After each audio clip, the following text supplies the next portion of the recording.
जय जय राधा रमण हरि बोल। जय जय जय जय राम राधा रमण हरि बोल। जय जय जय राधा जय रमण हरि हरि बोल। बोल। जय जय जय जय राम। राधा रमण हरि बोल। स्क्रीन विजिबल છે બધાને? હરે કૃષ્ણ हाँ माताजी। જી। તો શરૂઆત કરી આજના સેશનની। શ્રી શ્રી રાધા ગોવિંદના ખૂબ સુંદર દર્શન થઈ રહ્યા છે આપણને। તેમના ચરણોમાં વંદન કરી ભગવાનના શાશ્વત ભક્ત એવા અર્જુનજી, શિલા પ્રભુપાદજી, પરમ પૂજ્ય જયપ્રતાપ સ્વામીજી મહારાજ, પરમ પૂજ્ય નામાનિષ્ઠ પ્રભુજી અને બધા શિક્ષા ગુરુઓને વંદન કરીએ છીએ નિવેદન સાથે કે આજે જ્ઞાન યજ્ઞની શરૂઆત કરી હતી લેવલ 1 ના રૂપમાં, બેચ નંબર 59 ના રૂપમાં। તો આ જ્ઞાન ગંગામાં ડૂબકી લગાવી તો રહ્યા છીએ, પરંતુ આ જ્ઞાનને આપણે આત્મસાત કરી શકાય એવી પ્રાર્થનાઓ સાથે મંગલાચરણથી આપણે શરૂઆત કરીએ। બધાને વિનંતી છે પોતપોતાની જગ્યાએ મ્યુટ રહીને મંગલાચરણની પ્રાર્થનામાં મારી સાથે જોડાઓ। આપણે અનુવાદ પણ એક એક શ્લોકનો લેવાનો પ્રયત્ન કરી રહ્યા છીએ। ઓમ અજ્ઞાનતિમિરાન્ધસ્ય જ્ઞાનાંજનશલાકયા चक्षुरुन्मिलितं येन तस्मै श्रीगुरुवे नमः। श्रीचैतन्य मनोभीष्टं स्थापितं येन भूतले स्वयं रूप कदामयं ददाति स्वपदान्तिकं। वन्देऽहं श्रीगुरो श्रीयुतपदकमलं श्रीगुरून् वैष्णवांश्च श्रीरूपं साग्रजातं सहगण रघुनाथान्वितं सजीवम्। હું મારા આધ્યાત્મિક ગુરુના ચરણારવિંદમાં તથા સર્વ વૈષ્ણવોના ચરણોમાં સાદર પ્રણામ કરું છું। હું શ્રીલ રૂપ ગોસ્વામીને તથા તેમના જ્યેષ્ઠ ભાઈ સનાતન ગોસ્વામીને તેમજ રઘુનાથ દાસ તથા રઘુનાથ ભટ્ટ, ગોપાલ ભટ્ટ તથા શ્રીલ જીવ ગોસ્વામીના ચરણ કમળમાં સાદર પ્રણામ કરું છું। તો બધા ષડ ગોસ્વામી ગણ છે એમને આપણે અહીંયા પ્રણામ કરી રહ્યા છીએ। ષડ ગોસ્વામી કોણ છે? આ પ્રશ્ન ઉદ્ભવી શકે, તો અહીંયા આપણે શોર્ટમાં એટલું સમજીએ।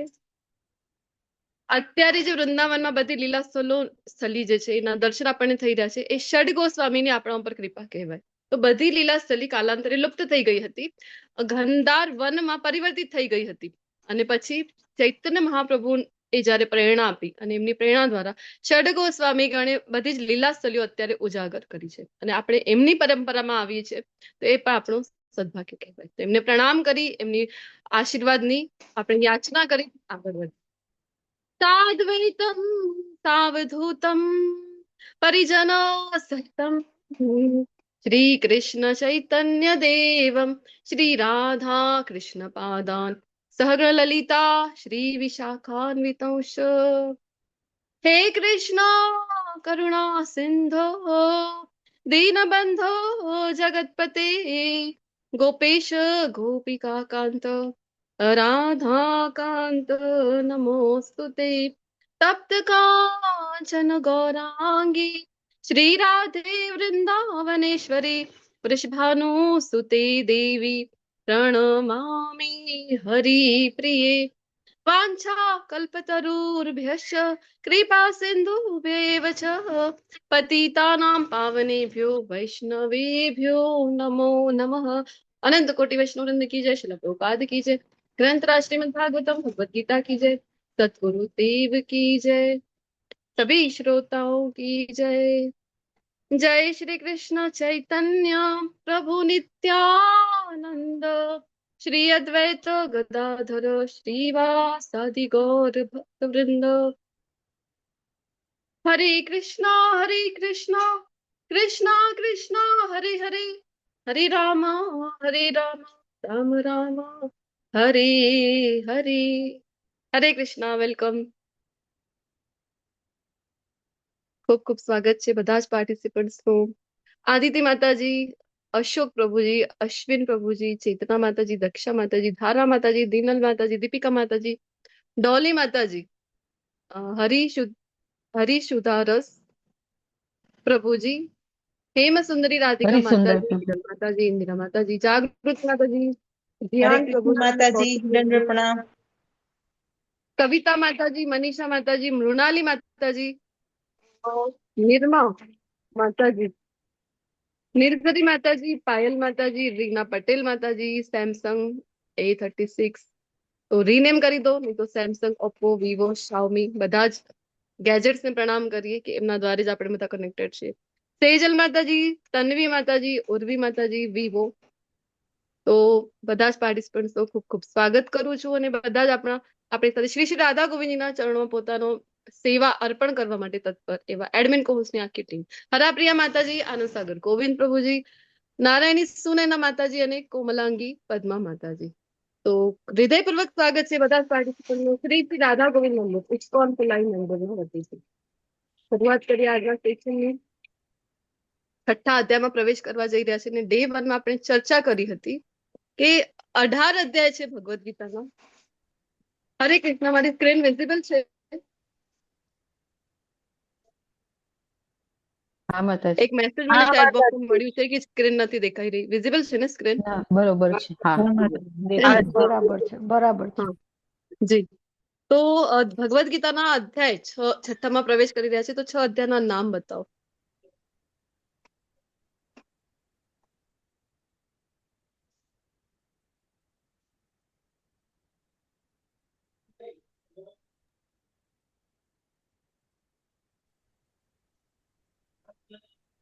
સાંખ્ય યોગ, કર્મયોગ, અર્જુન વિષાદ યોગ,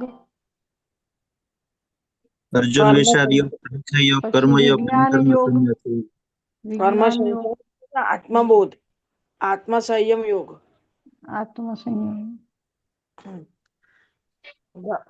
કર્મ બ્રાહ્મણ મને બોલતા નહીં ફાવતું આ તે અર્જુન ચોથો છે વિષાદ યોગ, સાંખ્ય યોગ, કર્મયોગ, જ્ઞાન કર્મ સંન્યાસ યોગ, ને આત્મસંયમ યોગ. અહીંયા એ હા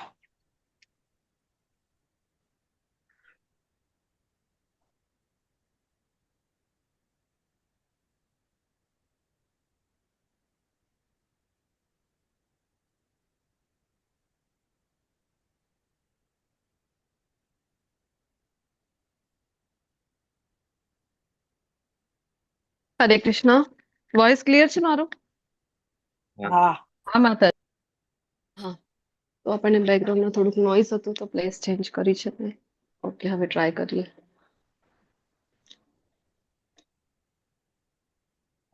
તો 6 અધ્યાય ભણી ગયા છે આપણે કુરુક્ષેત્રની રણભૂમિમાં સૈન્ય નિરીક્ષણ અથવા અર્જુન વિષાદ યોગ, સાંખ્ય યોગ, કર્મયોગ ત્રીજો અધ્યાય ભણ્યા, ચોથો અધ્યાય આપણે ભણી ગયા છે દિવ્ય જ્ઞાન, 5મો અધ્યાય ગઈકાલે જે ભણ્યા છે તો ફરીથી કર્મયોગ, પરંતુ અહીંયા ડિફરન્સ જોયું કે કૃષ્ણ ભાવના યુક્ત કર્મ. તો આમ પણ કર્મ વિશે રામચરિતમાનસમાં પણ તુલસીદાસજી ખૂબ સુંદર એક ચોપાઈ કહે છે ને આપણને, કર્મ પ્રધાન વિશ્વ કરી રાખા, જો જસ કરીશો તસ ફલ ચાખા.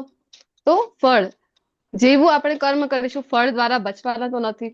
એ જે આપણે કહીએ ને કે પ્રકૃતિના નિયમો આપણા ઉપર લાગુ પડે છે એના વિશે ડિટેલમાં ચર્ચા કરીશું 14મા અધ્યાયમાં જ્યારે તમે આવશો ત્યારે કે શું કામ પ્રકૃતિના નિયમો છે. અને આજે આપણે આગળ વધીએ તો આપણે જોયું ત્રીજા અધ્યાયમાં ભણીને આવ્યા છો કર્મના પ્રકાર. ત્યાં તમે જોયું છે કે બધા જ પ્રકારના કર્મ આપણને બાંધે છે. તો પછી કરવાનું શું છે? તો ત્રીજા અધ્યાયમાં ભણ્યા હતા કે અકર્મ. અકર્મ એટલે કે ભગવાન શ્રી કૃષ્ણને કેન્દ્રમાં રાખીને જો કાર્ય કરવામાં આવે તો એ થઈ જાય છે અકર્મ. તો એનું આપણને બંધન થતું નથી. આજે પ્રવેશ કરવા જઈ રહ્યા છે ધ્યાન યોગ નામના અધ્યાયમાં. તો જ્યાં એની શરૂઆત કરીએ એના પહેલા તમે મને કહો કે તમારામાંથી કેટલા જણ છે એ યોગ કરતા હોય છે? યોગા આજકાલ તો આપણે યોગા કરી દીધું છે ને. કોણ કોણ કરે છે? હેન્ડ રેઝ કરી શકો અથવા અનમ્યુટ કરીને ચેટ બોક્સમાં લખીને જણાવી શકો છો. મૃણાલીજી લખી રહ્યા છે હું યોગા પણ કરું છું અને છોકરાઓને યોગા પણ કરાવડાવું છું. હરી બોલ. હરી વિડીયો બરાબર છે મારું વિઝિબલ? કારણ કે મને મારું પણ જી. વિડીયો નથી દેખાઈ રહ્યો. ના સ્ક્રીન ના શેરિંગ જી છે તો આપકા હા છે, હા ઠીક છે ને? બરાબર છે. ઓકે હા ઓકે રે. હા જી ધન્યવાદ. ચલો બીજા કોઈ કરે છે યોગા કરે છે કે નહીં? હેલ્થ સૂર્ય કોન્શિયસ નમસ્કાર કોઈ છે કરીએ છીએ અહીંયા? માતાજી. સૂર્ય નમસ્કાર હરી કરીએ બોલ. છીએ માતાજી. સૂર્ય નમસ્કાર કરે છે પ્રભુજી. ઓકે. આમ જોવા જઈએ તો કોરોનાની પાછળ તો બધું હેલ્થ કોન્શિયસ બધા લોકો થવા લાગ્યા છે. થવું એ જોઈએ, જરૂરી છે. હું પોતે પણ કરતી હોઉં છું, ક્યારેક ક્યારેક કરતી હોઉં છું. તો જરૂરી છે કરવું, કારણ કે આપણે જે શરીરમાં છીએ તો ભક્તિ કરવા જઈ રહ્યા છીએ, તો શરીર આપણી પાસે સાધન રૂપી છે. રીના માતાજી પણ લખે છે કે યસ, તો ખૂબ જરૂરી છે. અહીંયા કેમ બધા હેલ્થ માટે સજાગ નથી, હોવું જોઈએ હેલ્થ માટે, હેલ્થ કોન્શિયસ. તો સાધન છે આપણી પાસે, આ જે શરીર છે એ, તો સાધના કરવા માટે આ જે સાધન મળેલું છે એને ટકાવી રાખવું જરૂરી છે. તો જરૂરી છે કે યોગ પણ આપણે કરીએ, પરંતુ સાચું યોગ કોને કહેવાય એ આપણે ભગવદ્ ગીતામાં શીખવા જઈ રહ્યા છીએ. ભગવાન શું કહી રહ્યા છે યોગ વિશે, અથવા તો અલગ અલગ પ્રકારના યોગની ચર્ચા ભગવદ્ ગીતામાં જ છે. ધ્યાન યોગ છે, કર્મયોગ છે, કર્મયોગના 2 અધ્યાય ભણીને આવ્યા છે આપણે. રાજયોગ હોય છે, અષ્ટાંગ યોગ છે, અલગ અલગ જ્ઞાન યોગ, બધા જ યોગમાંથી ભગવાન કોને ઉત્તમ કહે છે, ભગવાનને કયા યોગ્યો પ્રિય છે, આજના અધ્યાયના લાસ્ટ સુધી, એન્ડ સુધી બની રહેજો. કારણ કે ત્યાં કન્ક્લુડિંગ એક શ્લોક આવે છે 6.47, ત્યાં ભગવાન છે પોતાનું કન્ક્લુઝન આપે છે કે કયા યોગી કૃષ્ણને પ્રિય છે. તો અવશ્ય એ સાંભળીશું આપણે કે કૃષ્ણને કયા યોગી પ્રિય છે. એની પહેલા શરૂઆત કરીએ આજના અધ્યાયની. તો યોગ, યોગ જે શબ્દ છે આ બનેલું છે યુજ ધાતુ, સંસ્કૃત ધાતુ છે યુજ, જેના દ્વારા બનેલું શબ્દ છે યોગ. યોગનો અર્થ શું થાય છે એ જણાવો મને. યોગ એટલે ભગવાનને ધ્યાન ભગવાન સાથે જોડાવું. જોડાવું. Use is in ભગવાન સાથે જોડાવું. મનને Okay. સ્થિર રાખ્યો અને ભગવાન સાથે જોડાવું. જી હાજી, કોઈ શેર કરવા ઈચ્છે છે? ધ્યાન યોગ દ્વારા, કર્મયોગ દ્વારા અને ભક્તિ યોગ દ્વારા ભગવાન સાથે જોડાવું. જી ધન્યવાદ, ખૂબ ખૂબ ધન્યવાદ માતાજી. પ્રભુજી આન્સર આપી રહ્યા છે, વચમાં આન્સર આપતા જાઓ, તો મને ખબર પડે કે ક્લાસમાં એકલી નથી હું, ચાલી રહ્યો છે ક્લાસ. નહીં તો શું લાગે મને કે મેં और मेरी स्क्रीन अक्सर ये बातें करते हैं, એવું થવું ના જોઈએ. ચલો ચેટ બોક્સમાં પણ આન્સર મળી રહ્યા છે મને. જી, શ્વાસોશ્વાસની પ્રક્રિયા મૃણાલીજી લખે છે કે એ યોગ છે. કર્મયોગી ભગવાનને ખૂબ પ્રિય છે, કર્મયોગી પ્રિય છે એવું હિરલ માતાજી લખી રહ્યા છે. એકાગ્રતા મૃણાલજી, ઓકે. તો આજના કયા યોગી પ્રિય છે એ હવે આપણે આપણા મનથી કોઈ અટકલ આપીશું નહીં, અને તમે બધા પણ પોતપોતાની જે ઈગરનેસ છે, ઉત્સુકતા છે એ બનાવી રાખો. એન્ડમાં આપણે જોઈએ કે ભગવાનને કયા યોગી પ્રિય છે. તો શરૂઆત કરીશું આજના અધ્યાયની. યોગ વિશે જાણી રહ્યા છીએ, યોગ વિશે તમે બધા ખૂબ સુંદર જવાબ આપ્યા છે. યોગનો અર્થ છે જોડાવું, જોડાવું. આપણે જોઈએ ને કે યુજ ધાતુ સાથે બનેલું છે, જેનો અર્થ થાય છે જોડાવું. તો કોની સાથે જોડાવું? તો ભગવાન શ્રી કૃષ્ણ સાથે જોડાવું. આ જ સાચો યોગ કહેવાય છે, જે આપણને કૃષ્ણ સાથે જોડી દે છે.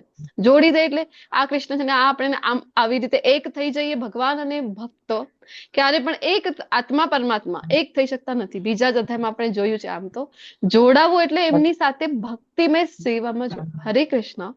એનું background mic kindly manage, admin કોર્સને વિનંતી કરીશ. હરે કૃષ્ણ. તો ભગવાન સાથે જોડાવું એનો અર્થ છે કે આપણે જોયું આત્માનો એક જુદો અસ્તિત્વ છે, પરમાત્માનો જુદો અસ્તિત્વ છે. એ ક્યારે પણ આત્મા પરમાત્મામાં વિલીન, આ કોઈ લીંબુ પાણીમાં આપણે સાકર નાખીએ અથવા તો મીઠું નાખીએ અને આમ સ્પૂનથી હલાવી દઈએ તો કેવું મિક્સ ઓળગી જાય એની અંદર. તો આવી રીતે આત્મા ક્યારે પણ પરમાત્માની અંદર લીન થતું નથી, જુદા જુદા અસ્તિત્વ છે. તો પછી કેવી રીતે જોડાવું? તો પોતાને ભગવાન સાથે પોતાની સ્થિતિ જાણવી, કે પોતાનું સાચું સ્વરૂપ જાણવું અને પોતાને ભગવાનની સેવામાં, ભક્તિમય સેવામાં જોડાઈ દેવું. આ જ છે સાચો યોગ. તો શરૂઆત કરીશું અહીંયા. અષ્ટાંગ યોગ વિશે પણ ભણવાના છીએ. યોગના જે 8 અંગ છે એના વિશે પણ ભગવાન માહિતી આપના છે.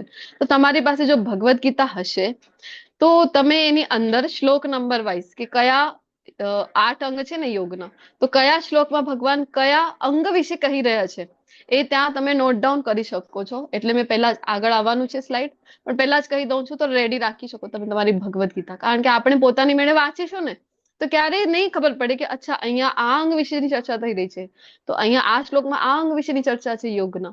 તો પરંતુ આ મેં કીધું હતું ને તમને કે આપણા જે ટેમ્પલ પ્રેસિડેન્ટ છે પરમ પૂજ્ય નામાનિષ્ઠ પ્રભુજી, તો એમના દ્વારા જે સ્લાઇડ્સ જેવી રીતે બનાવીને આપેલી છે આપણને, ઇન્ટેક્ટ ફ્રૂટ આપણને જ્યારે મળી જાય છે તો આપણે સમજી શકાય અચ્છા તો આવી રીતે અષ્ટાંગ યોગની ચર્ચા આ અધ્યાયમાં ભગવાન આપણને સમજાવવા જઈ રહ્યા છે. તો યોગ વિશે જે આપણે ચર્ચા કરી, તો અહીંયા જો અલગ અલગ યોગ જોવા મળી રહ્યા છે ને આ પિક્ચર જોઈને આ જો કયો યોગ કહેવાય છે આને ખબર છે તમને? ખ્યાલ છે કોઈને પિક્ચર જોઈને?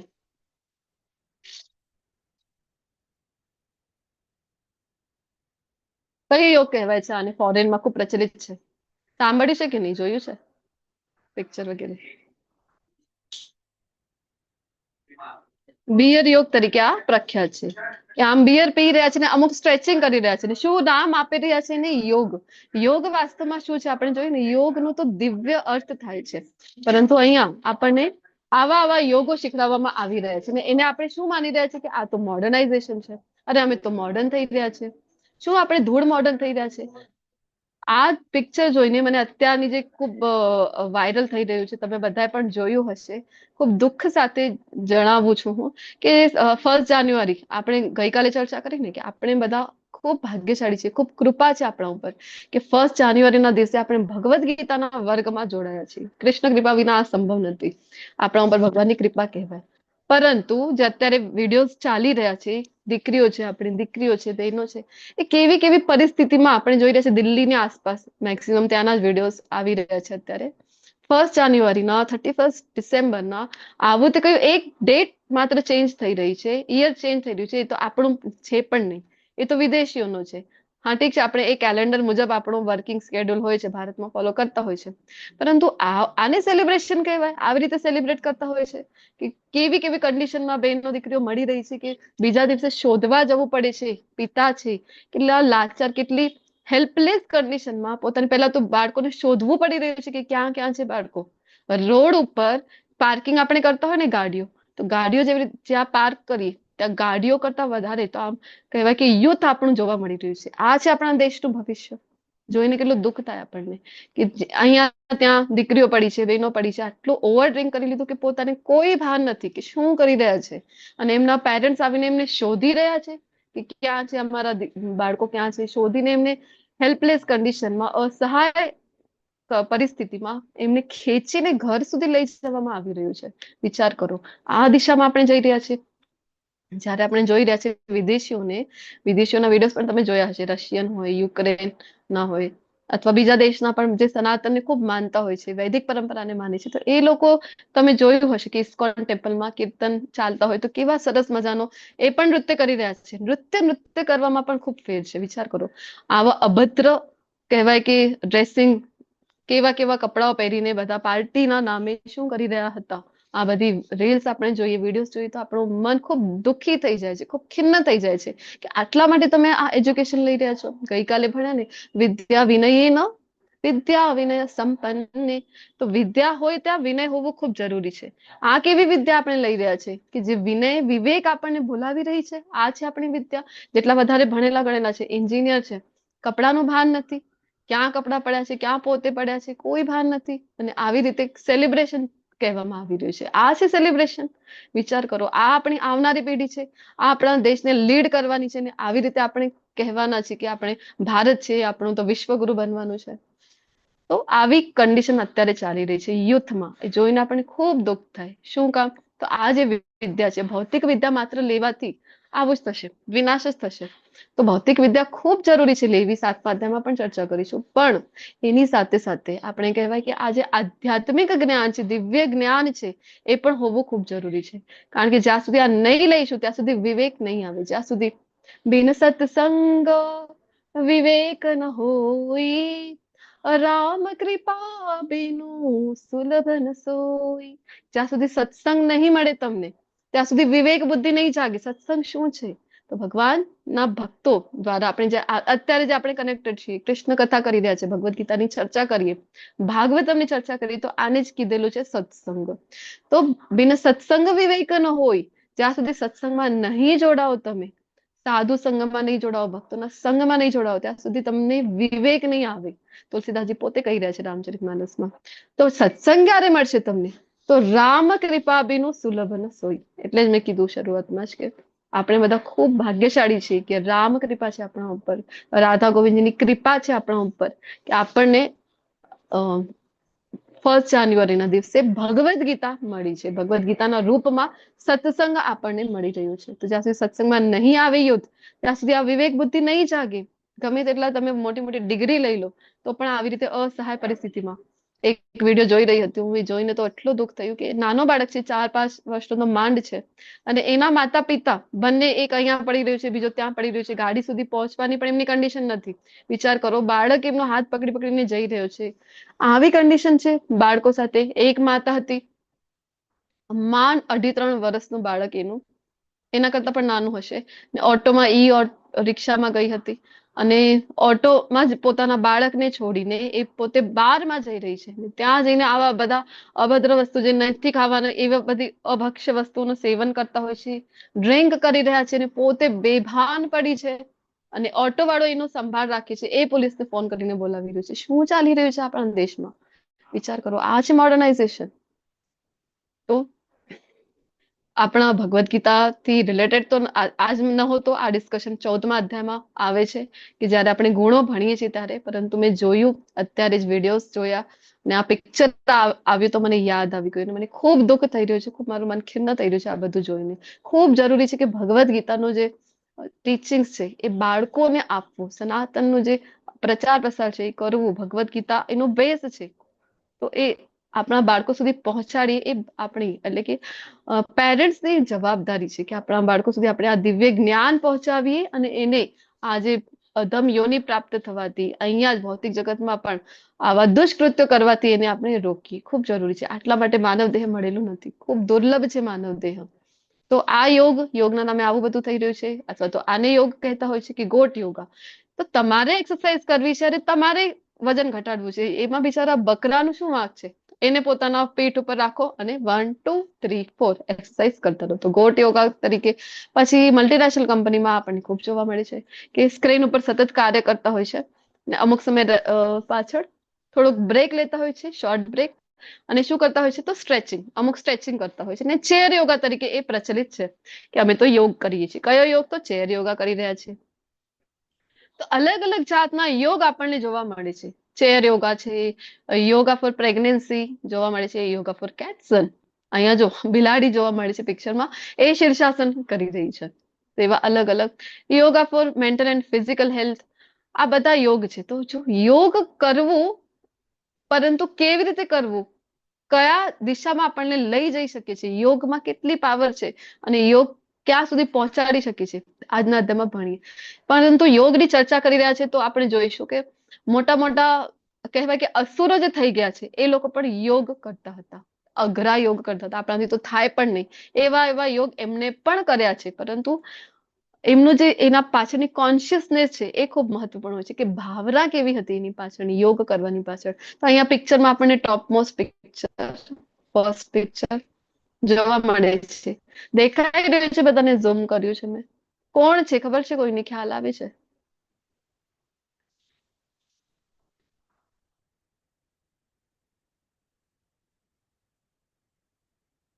હરે કૃષ્ણ. અવાજ આવે છે ને મારો? હા માતાજી, અવાજ આવે છે. હા માતાજી, આવે છે. જી જી જી જી જી, ધન્યવાદ.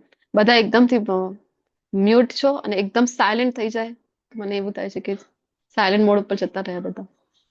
બોલો બોલો, કોણ છે આ? રિપીટર્સ ને તો ખ્યાલ જ હશે. કોણ છે આ પહેલા પિક્ચરમાં જોવા મળી રહેશે? કોણ? દધીચી ઋષિ. દધીચી ઋષિ? નહીં નહીં નહીં, એ નથી. હિરણ્યકશ્યપ. હા, હિરણ્યકશિપુ છે. હિરણ્યકશિપુ માં ગયો હતો ને તપસ્યા કરવા. અઘરી અઘરી તપસ્યા તો એ લોકોએ કરતા, અસુરોએ કરતા. કેવી તપસ્યા કરી હતી?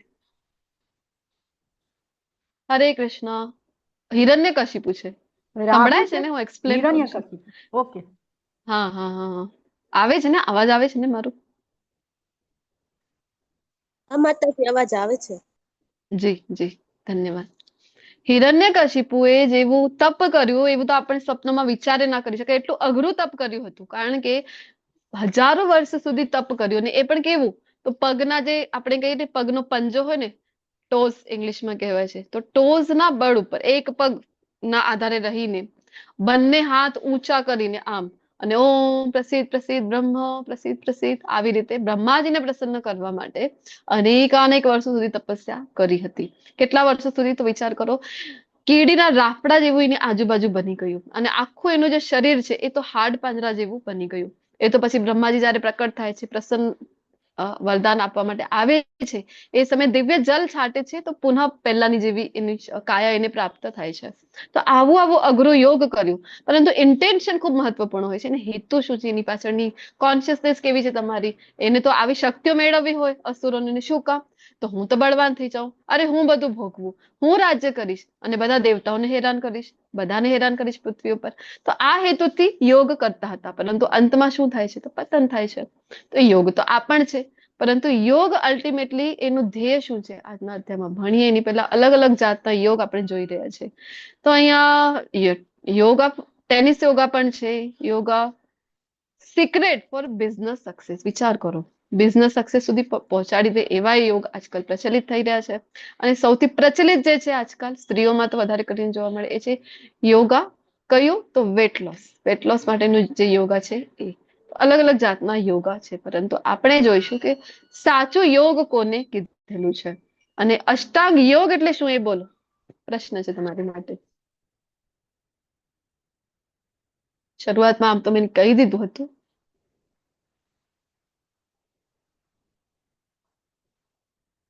અષ્ટાંગ યોગ સાંભળ્યું છે કે નહીં? યોગ એક માતાજી કહી રહ્યા હતા ને, અત્યારે ક્લાસ લે છે. બોલો, અષ્ટાંગ યોગ એટલે? યમ, નિયમ, આસન, પ્રાણાયામ, પ્રત્યાહાર, ધ્યાન એ આપણા અષ્ટાંગ યોગના.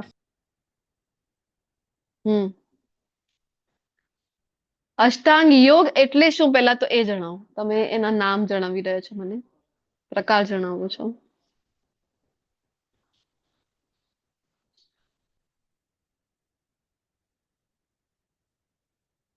ચલો સંધિ છૂટી પાડી દો. અષ્ટાંગ, અષ્ટાંગ એટલે અષ્ટ અંગ, અષ્ટ અંગ યોગના 8 પહેલું, 8 અંગ યોગના, તો એને કીધેલું છે અષ્ટાંગ યોગ. જેમ કે આયુર્વેદમાં પણ આપણને જોવા મળે છે 8 પ્રકાર આયુર્વેદના. તો અહીંયા યોગની ચર્ચા થઈ રહી છે, અષ્ટાંગ યોગ. તો 8 અંગ છે, એના 8 પ્રકાર છે. કયા કયા? તો શરૂઆત થાય છે યમથી. તો યમ નિયમથી શરૂઆત થઈને છેક આપણને સમાધિ સુધી પહોંચાડી દે, સમાધિની અવસ્થા સુધી પહોંચાડી દે, એને કીધેલું છે અષ્ટાંગ યોગ. તો હજી એક પ્રશ્ન તમારી માટે આવી રહ્યું છે, આગળ આવવાનું છે, હું અત્યારે પૂછી લઉં તમને કે અષ્ટાંગ યોગ અત્યારે એટલે કે જે યુગમાં આપણે છીએ, કલયુગમાં, ઇઝ ઇટ પોસિબલ? કરી શકાય? હરે કૃષ્ણ, શક્ય નથી માતાજી. ઓકે, શશી માતાજી કહી રહ્યા છે કે શક્ય નથી. બીજા બધા પાર્ટિસિપન્ટ પણ પોતાનું જે છે મત આપી શકે છે. શું લાગે છે તમને, કરી શકાય કે નહીં? Is it possible or not? No. No. Okay, ઘણા લોકો કે છે અમે તો જોયા છે એવા એવા યોગ્યો છે હિમાલયમાં, જોવા જાઓ. હિમાલયની શું વાત કરીએ, અત્યારે જ મહાકુંભ આવીને ગયો છે, તો મહાકુંભમાં તો કેવા કેવા યોગીઓના દર્શન આપણને થયા છે કે કોઈ યોગી છે તો હાથ કેટલા વર્ષોથી હાથ ઊંચા કરીને છે, હાથ નીચે નથી કર્યા. અથવા તો કોઈ જે કહેવાય કે અણીદાર સુઈ જેવું કંઈક હોય એની જ શૈયા ઉપર લેટેલા છે. અલગ અલગ પ્રકારના એવા યોગીઓના દર્શન આપણને મહાકુંભમાં થતા હોય છે. તમે બધા કહી રહ્યા છો કે ના થાય. ચલો જ્યારે આગળ જ્યારે વધીશું ત્યારે એના પર ચર્ચા કરીએ. શરૂઆત કરીએ અધ્યાય 6 ની પહેલા શ્લોક સાથે. શ્રી ભગવાન ઉવાચ અનાશ્રિત કર્મ ફલમ કાર્ય કર્મ કરોતિ સ સંન્યાસી ચ યોગી ચ ન નિરઅગ્નિ ન ચાક્રિય. કે ભગવાન કહી રહ્યા છે અહીંયા, જે મનુષ્ય પોતાના કર્મના ફળ પ્રત્યે અનાસક્ત, બીજા અધ્યાયથી જ્યારથી જ્ઞાન આપવાની શરૂઆત કરી છે ભગવાને, કર્મણ્યેવાધિકાર હસ્તે, તમને બધાને યાદ હશે, ત્યારથી ભગવાન એક જ વસ્તુ આપણને કહી રહ્યા છે. કઈ? કે નિયત કર્તવ્ય કર્મ તો કરવા જ છે. કર્તવ્ય કર્મ ન કરવા પ્રત્યે આસક્ત રહેવાનું નથી. તો અનાસક્ત રહેવાનું નથી કે કર્મ જ હું નહીં કરું. ત્યાં તો આસક્ત રહીને કર્મ કરો, ખૂબ સારી રીતે કર્મ કરો. તો પછી ક્યાં આસક્ત નથી રહેવાનું તમારે? અનાસક્ત ક્યાં રહેવાનું છે? તો કર્મના ફળ પ્રત્યે. કર્મ તો કરવાનું છે, પરંતુ ફળ પ્રત્યે તો કીધું છે કે અનાસક્ત. તો અને કર્તવ્ય અનુસાર કર્મ કરે છે, કે જે તે આશ્રમમાં આપણે છીએ, જે તે કર્મ આપણે કરી રહ્યા છીએ, જોબ છે, બિઝનેસ છે, ગૃહિણી છે, તો એમનું જે ગૃહ કાર્ય છે, રસોઈ છે, ઘરની સફાઈ, બાળકોનું ઉછેર, આ બધું જે કંઈ પણ તમારું કાર્ય છે કર્તવ્ય અનુસાર, તો એ જે કરે છે ને, તો એને ભગવાન કહે છે કે એ સંન્યાસી છે, જે પોતાનું કર્તવ્ય તો કરી રહ્યો છે પરંતુ ફળ પ્રત્યે અનાસક્ત. અને સાચો યોગી પણ એ જ છે. અને એ નહીં કે જે અગ્નિ જ નથી પ્રગટાવતો અથવા તો કોઈ કર્તવ્ય જ નથી કરી રહ્યો, તો તમે સમાજ ઉપર પણ બોજ બની જશો કે તમે કોઈ કર્મ જ નથી કરી રહ્યા. અને આમ પણ જોવા જઈએ તો કર્મ કર્યા વિના રહેવું સંભવ નથી. કોઈ ને કોઈ પ્રકારે કર્મ તો કરતા જ હોય છે. આપણે કાંઈ ના કરીએ તો શ્વાસ તો લેતા જ હોય છે ને આપણે. એક સેકન્ડ.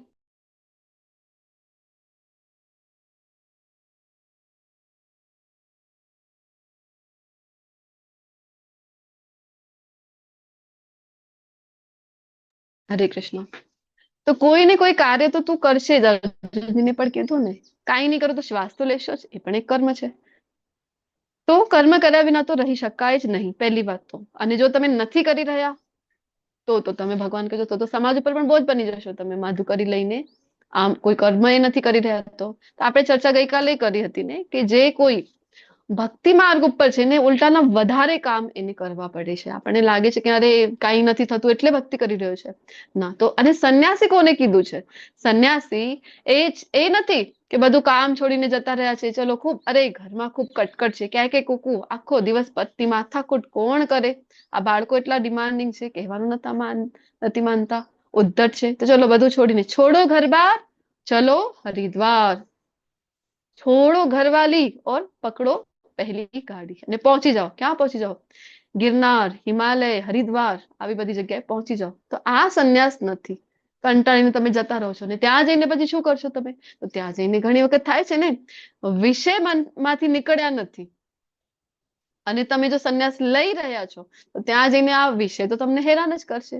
ઇન્દ્રિય તૃપ્તિની જે ઈચ્છા છે એ તો તમને હેરાન જ કર્યા કરશે.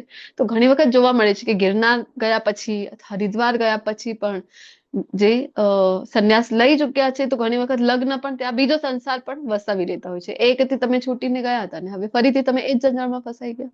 ઘણી વાર જોવા મળે છે, બધા એવા નથી હોતા પરંતુ ઘણી વાર જોવા મળે છે. તો એટલે ભગવાન આપણે ત્રીજા અધ્યાયમાં પણ ભણ્યા હતા કે આવા યોગી ભગવાને આવા સંન્યાસથી શું કીધું હતું? તો મિથ્યાચારી સ ઉચ્યતે, ત્રીજા અધ્યાયમાં.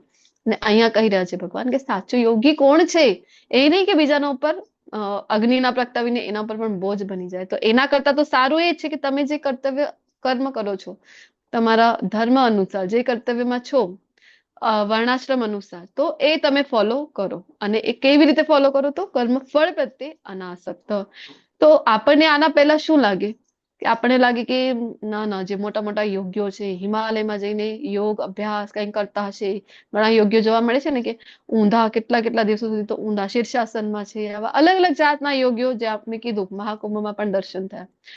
તો અથવા તો કોઈ કંઈક ચમત્કાર બતાવી દે, કંઈક આમ મંત્ર ઉચ્ચારણ કરીને ભભૂતિ પ્રકટ કરી દે છે, તો કોઈક ફળ ઉત્પન્ન કરી દે છે હાથમાં, લો ફળ લઈ આવ્યા, કોઈ કંકુ લઈ આવ્યા, આવું કંઈક પ્રકટ કરીને આપી દે. તો આ આપણને લાગતા હતા વાહ વાહ વાહ શું ચમત્કાર છે, અરે આના ઉપર ભગવાન પ્રસન્ન થતા હશે, ભગવાનની આના ઉપર કૃપા વધારે હશે.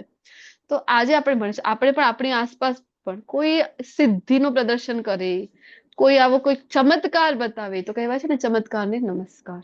તો આપણે તરત જ એના દ્વારા આપણે કહીએ ને કે અટ્રેક્ટ થઈ જતા હોય છે.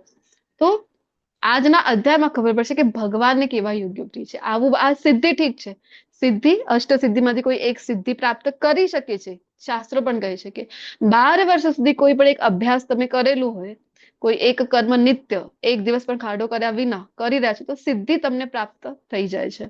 તો સિદ્ધિ પ્રાપ્ત કરી શકાય છે, પણ ભગવાનને આવી રીતે તમે પ્રસન્ન કરી શકતા નથી, ભગવાનના પ્રિય તમે આવી રીતે બની શકતા નથી. સિદ્ધિ પ્રાપ્ત કરી પણ લીધી તો શું ફાયદો છે? અહીંયા જ આ જન્મ સુધી જ રહેશે, પછી શું?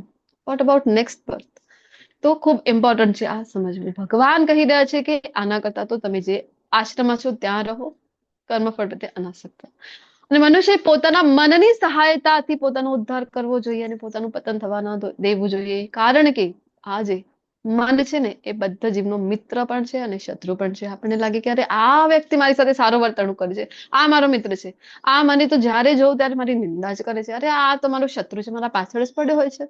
તો આપણે બહાર શોધી રહ્યા છીએ કે આ મિત્ર છે, આ શત્રુ છે, પણ વાસ્તવિક મિત્ર અને શત્રુ કોણ છે? તો ભગવાન કહી રહ્યા છે અરે બીજો કોઈ છે નહીં, બહાર ના શોધો, તમારી અંદર જ છે. કોણ છે? તો તમારું મન. મન દ્વારા ઉદ્ધાર તમારો સંભવ છે. કારણ કે મન છે ને ખૂબ પાવરફુલ છે. આપણે કઈ મનની છઠ્ઠી ઇન્દ્રિય પણ કીધું છે ભગવદ્ ગીતામાં, મન ષષ્ટાની ઇન્દ્રિયાણી. તો બધી ઇન્દ્રિયો છે આપણી, પરંતુ આ બધા ઇન્દ્રિયોનો રાજા કહી શકાય મનને તો, કારણ કે ઇન્દ્રિયો છે આપણી પાસે, પણ મન જો લાગેલું નથી તો તમને ખબર નહીં પડે કે શું થયું. આંખો તમારી પાસે છે, તમે જોઈ રહ્યા છો, રસ્તા ઉપર તમારી દ્રષ્ટિ છે, એ કોઈ પણ મન અહીંયા નથી. મન ક્યાં છે? મન તો બીજે ક્યાંય લાગેલું છે. તમારું મન તો અત્યારે ક્લાસમાં છે, ઘણા બધા લોકો મારી સાથે કનેક્ટેડ, પરંતુ મનથી કેટલા છે એ તો તમને જ ખબર, કારણ કે મન આપણું ખૂબ ચંચલ છે, આગળ આવવાનું છે, તરત જ આપણે બીજી દિશા લઈ જાય છે. તો જો મન જે છે એ આપણો મિત્ર પણ છે અને મન છે એ શત્રુ પણ છે. તો કેવી રીતે મન મિત્ર છે અને કેવી રીતે શત્રુ છે, કઈ કન્ડિશનમાં, તો આગળ કહી રહ્યા છે. એની પહેલા એક પ્રશ્ન આવી રહ્યો છે તો એની ચર્ચા કરી લઈએ. યોગ અને ભોગ વચ્ચે તફાવત, ડિફરન્શિએટ બિટવીન યોગા એન્ડ ભોગા, બંનેની વચ્ચે શું તફાવત છે, બોલો તો.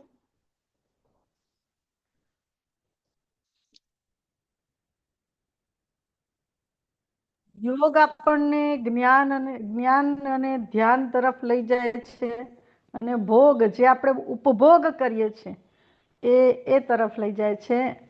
એક્ઝામ્પલ તરીકે આપણે આળસી બની જઈએ છીએ અને એ રીતે. ગીતા માતાજી બીજા હા એડ કરવું છે કરો.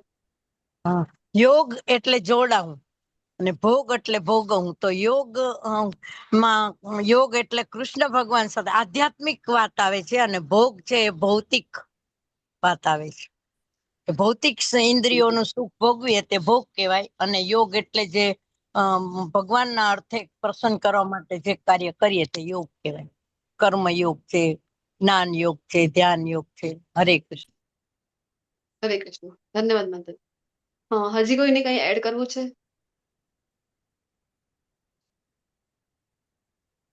ઇન્દ્રિયોના આનંદ માટે કરીએ તે ભોગ, અને ભગવાનને સાથે જોડાઈએ એ યોગ. હરી બોલ. ખૂબ સુંદર. ધન્યવાદ પ્રભુજી.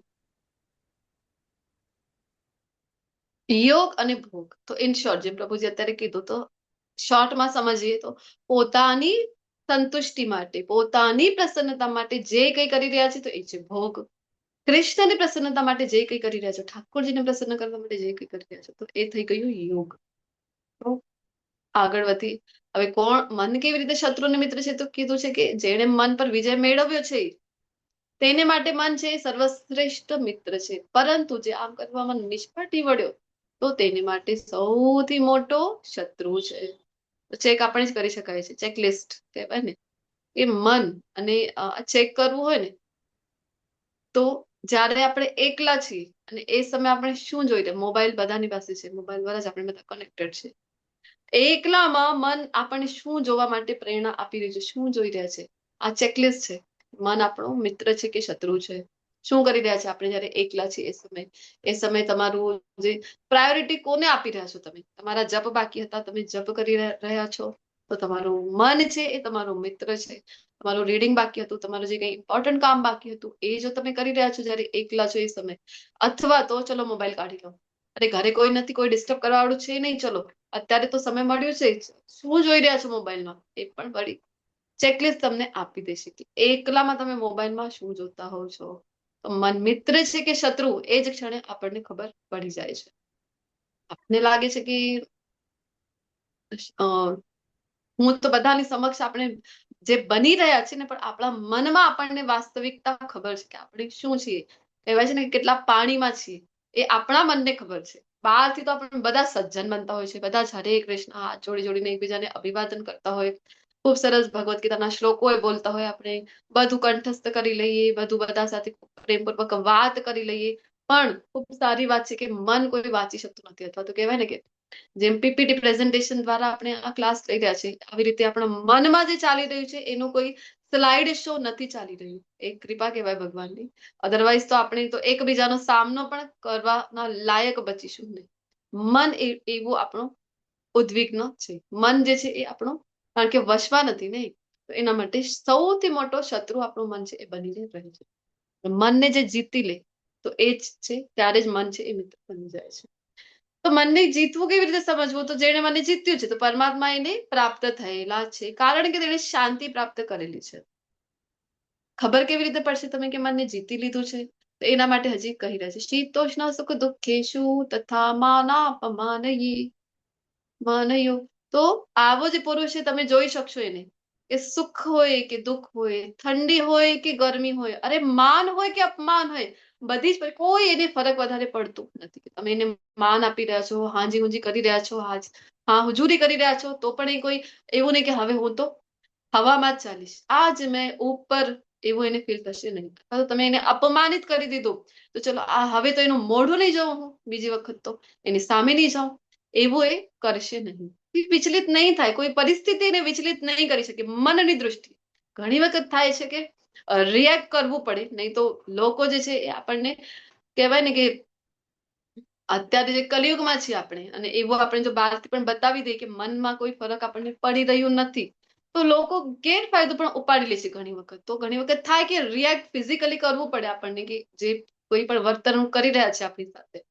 પણ સૌથી મહત્વનું શું છે કે મનથી તમે વિચલિત છો કે નહીં, મનથી તમે સ્થિર છો કે નહીં. સ્થિત પ્રજ્ઞ વિચારધારામાં પણ આવ્યું હતું. તો અહીંયા કોઈ વસ્તુ તમને વધારે મનની દ્રષ્ટિથી ડિસ્ટર્બ નહીં કરે. સુખ હશે, દુઃખ હશે, એવું નહીં કે સુખ આવી ગયું તો ચલો હવામાં જ છે, અને દુઃખ આવી ગયું તો દુઃખનું મોટું પહાડ મારા ઉપર તૂટીને પડી ગયું છે, મોઢું જોવા જેવું નથી. આ તમે આમ બેસી ગયા છો દુઃખી બનીને. ઠંડી છે અત્યારે, ઠંડી છે તો ભાઈ સહન નહીં થાય, ગરમી છે તો ગરમીમાં મારાથી બેસાશે નહીં. કોઈ વધારે સુવિધાની એને સુવિધા છે અસુવિધા છે, કોઈ વધારે એને ફરક પડશે નહીં. માન અપમાનથી એ થોડુંક પણ વિચલિત થશે નહીં. તો ત્યારે તમને ખબર પડી જશે કે એનું મન જે છે એનું મિત્ર છે કે શત્રુ છે, ચેક કરવા માટે. ને કીધું છે કે મનને વિજય મેળવવી તો પરમાત્મા, કારણ કે પરમાત્માની જો કૃપા હોય તો જ તમે મનને આવી રીતે કંટ્રોલ કરી શકશો, આવી રીતે મનને જીતી શકશો. અધરવાઇઝ તો નાની નાની વસ્તુ પણ, અહીંયા તો આટલી મોટી મોટી વસ્તુ થઈ ગઈ, સુખ દુઃખ, અરે માન અપમાન, આવી તો મોટી મોટી વસ્તુઓ નહીં, નાની નાની વસ્તુઓ પણ આપણને તો વિચલિત કરી દે છે. આપણા બાજુથી ગાડી ઉપર જઈ રહ્યા છો ને બાજુથી કોઈ કટ મારીને જતું રહે, એમાં જ આપણી તો સટકી જાય છે, પારો જે છે આપણું તો સટકી જાય છે. તો અષ્ટાંગ યોગ એટલે કે 8 અંગ જે છે યોગના અહીંયા આપેલા છે. યમ, યમ એટલે શું છે તો બાહ્ય શિસ્ત, એક્સટર્નલ ડિસિપ્લિન. ડિસિપ્લિન આપણે લગાવીએ પોતાને, તો એને કીધું છે યમ. પછી છે નિયમ, તો નિયમ કયા છે તો આંતરિક શિસ્ત, તો તમે આંતરિક દૃષ્ટિથી કયા કયા નિયમોનું તમારે પાલન કરવું જોઈએ. પછી આવે છે આસન, તો આસન જે છે અમુક મુદ્રા છે આસન, તો એનું પણ એક સાયન્ટિફિક રીઝન હોય છે કે આવા મુદ્રામાં અમુક સમય સુધી આપણે હોલ્ડ કરીને રાખીએ કોઈ મુદ્રાને, આસન જેને કહેવાય છે.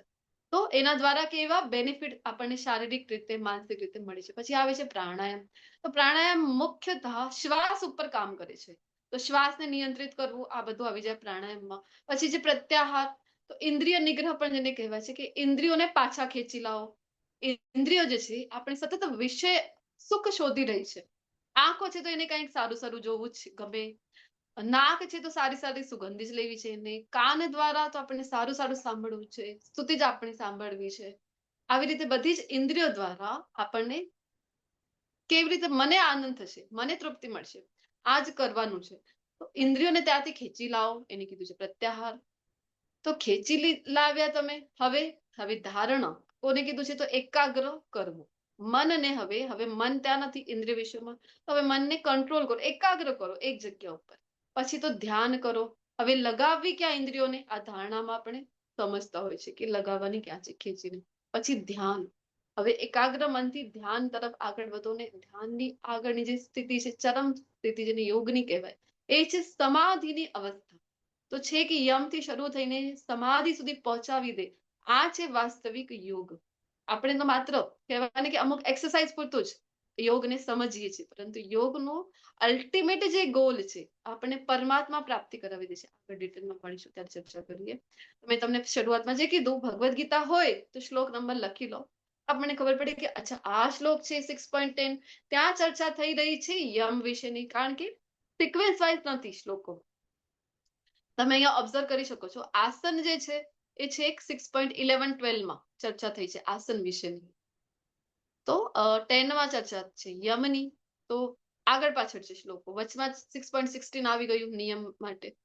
તો આપણે એક કહેવાય ને કે મેનેજેબલ એક તરીકો થઈ જાય કે જેના દ્વારા આપણે સારી રીતે સમજી શકાય, ઇઝી ટુ અન્ડરસ્ટેન્ડ થાય.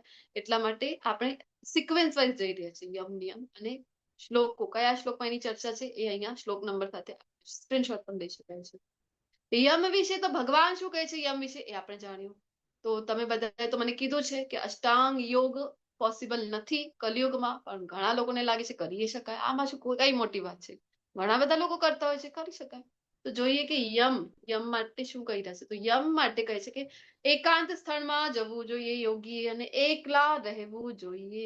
તો ફર્સ્ટ જે ક્રાઇટેરિયા છે યોગ માટે, યમ માટેનું, આ જ અઘરું છે. એકાંત સ્થળમાં જવું, અત્યારે આપણને એકાંત જગ્યા શોધવી અઘરી છે થોડી. તમને લાગશે કે ના ના ના મળી જાય છે એકાંત સ્થળ, પરંતુ આગળ જો તમે ચેક કરો ને આસનમાં, આસનમાં કીધું છે કે જગ્યા કેવી હોવી જોઈએ, તો કીધું છે કે પવિત્ર પણ હોવી જોઈએ, સ્થાન જે છે પવિત્ર હોવું જોઈએ.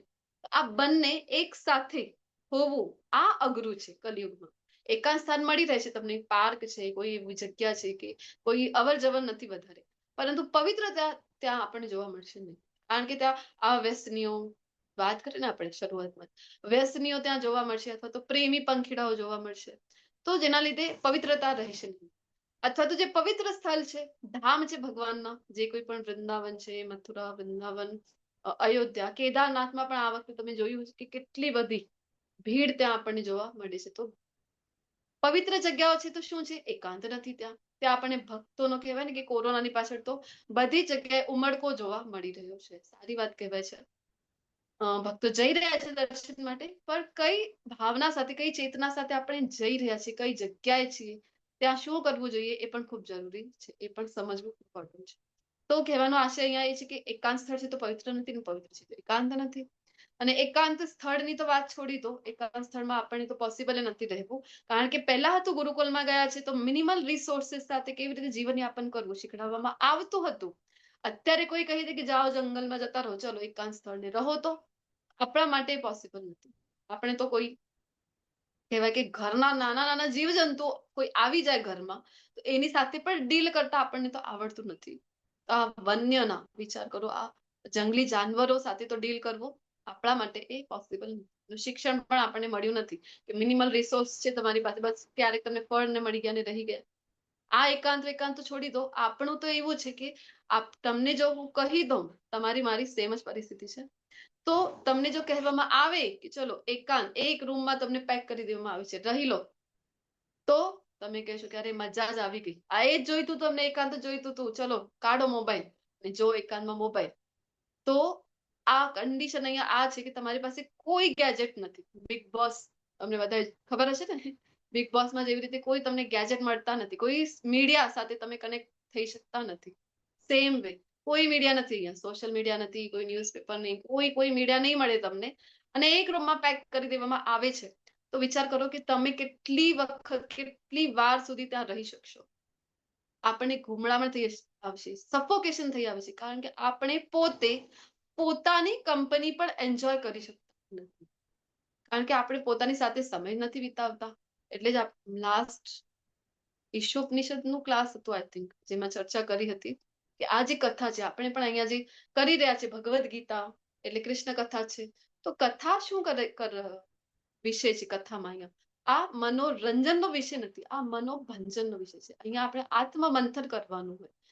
તો એવું કોઈ પ્રેક્ટિસ છે જ નહીં આપણને. ઈશોપનિષદના ક્લાસમાં મેં ચર્ચા કરી હતી, ત્યાં મેં કીધું પણ હતું બધાને કે એક આદત, હવે નવા વર્ષમાં આપણે પણ એક ભગવદ્ ગીતાની શરૂઆત કરી છે, તો તમને પણ હું કહી દઉં કે આપણે એક આદત પાડવી જોઈએ કે રોજ રાત્રે સૂતા પહેલા આપણે પણ 5 મિનિટ, 10 મિનિટ, આટલો સમય તો ઇઝીલી નીકળી જાય. આવું કોઈ અહીંયા છે કે પડી ગયા અને ઊંઘ આવી જ ગઈ તરત જ? તો એવું હોતું નથી, થોડોક સમય હોય છે આપણી પાસે ત્યારે. તો એ સમયે અવશ્ય આત્મમંથન કરવું જોઈએ, મનોમંથન કરવું જોઈએ કે દિવસભરમાં શું થયું, શું કર્યું. અને એ જયારે તમે ઓબ્ઝર્વ કરશો ને, તો તમને ખબર પડશે કે ના, ભગવાનની મારા ઉપર કેટલી કૃપા થઈ હતી, તો આમાંથી મને ભગવાને બચાવી લીધું, આ થઈ શક્યો હોત, પરંતુ આટલાથી જ નીપટી ગયું. અને બધું તો, અને ગ્રેટફુલ થવાનું સૂતા પહેલા ભગવાનને, જે કંઈ સારું થયું તમારી સાથે એના માટે પણ ગ્રેટફુલ રહો, થેન્કફુલ રહો. અને જે ખરાબ થયું એના માટે પણ થેન્કફુલ રહો. ખરાબ માટે થેન્કફુલ, આ શું કહી રહ્યા છો? જી હા, ખરાબ માટે પણ થેન્કફુલ. કારણ કે આપણા તો જેવા કર્મો છે ને તો એના મુજબ તો આપણને ઘણું બધું ભોગવવું પડે, પણ આ ભગવાનની કૃપા આપણા ઉપર કહેવાય કે સોડીનો ઘા છે એ સોયથી ટળી ગયું. અરે આટલું બધું ભોગવી શકત, અરે પડી ગયા તમે તો પણ થેન્કફુલ રહો. પડી ગયા તો થઈ શકત કે તમારા કર્મના લીધે તમે એક માળા ઊંચાઈથી પડવાના હતા, પરંતુ આ તો કૃપા થઈ ગઈ કે 2 સીડી ઉપરથી જ તમે પડ્યા છો ને વધારે તમને કઈ લાગ્યું નહીં, થોડાથી જ નીપટી ગયું. તો આ કૃષ્ણની કૃપા જ કહેવાય છે. તો થેન્કફુલ રહો. આ એક સારી આદત આપણી અંદર આવી જશે. તો આવી કોઈ આદત છે નહીં, આપણને કહેવાનો આશય એ છે અહીંયા કે આવી કોઈ મનોમંથન કરવાની, કોઈ કોઈ વિચાર એવું કરવાનું, કોઈ વિષયને લઈને કોઈ એવું ચિંતન કરવાનું, એવી કોઈ આદત આપણને છે નહીં, એટલે આપણે પોતાની કંપની પણ એન્જોય કરી શકતા નથી. કાંઈક ને કાંઈક સતત આપણને જોઈએ છે એંગેજ રહેવા માટે, નહીં તો તરત જ બોર થઈ રહ્યું છે. થાય છે કે નહીં? તો આ જે પહેલું જે ક્રાઇટેરિયા છે એ જ આપણી માટે પોસિબલ નથી, અને હંમેશા તેના મનને ધ્યાનપૂર્વક નિયંત્રિત કરવું જોઈએ. યમ જે પહેલું અંગ છે યોગનું, ત્યાંથી જ શરૂઆત થઈ રહી છે મનને નિયંત્રિત કરવા ઉપર. ખૂબ ઇમ્પોર્ટન્ટ છે મનને. એવું નથી કે તમે યમ અહીંયા યોગ કરી રહ્યા છો ને તમારું મન તો તમારા વશમાં જ નથી કાંઈ પણ. થોડીક વાર યોગ કરી લીધું ને દિવસભર શું કરી રહ્યા છો? તો ઇન્દ્રિય તૃપ્તિ જ કરી રહ્યા છો. તો યોગનું અલ્ટિમેટ તમને ફળ મળશે નહીં. પછી આવે છે નિયમ 6.16-17 જેની ચર્ચા છે. તો જે અતિશય આહાર લે છે અથવા બિલકુલ આહાર લેતો નથી, ખૂબ જરૂરી છે કે યુક્ત આહાર વિહાર રસ્ય આ શ્લોકમાં ભગવાન સમજાવી રહે છે. એવું નહીં કે ઓવર ઇટિંગ કરી લીધી તો હવે ઊંઘ આવી જાય છે, આળસ આવી રહ્યું છે, કોઈ કામ કરવામાં મન નથી લાગી રહ્યું, કારણ કે જેટલો ખાશો તમે એટલો પચાવવા માટે તો બોડીને એફર્ટ પડી રહ્યું છે, તો તમને તમારી અંદર એક્ટિવનેસ નહીં જોવા મળે, કંઈ કરવાની ઈચ્છા નહીં થાય, તમારે આળસ આવશે.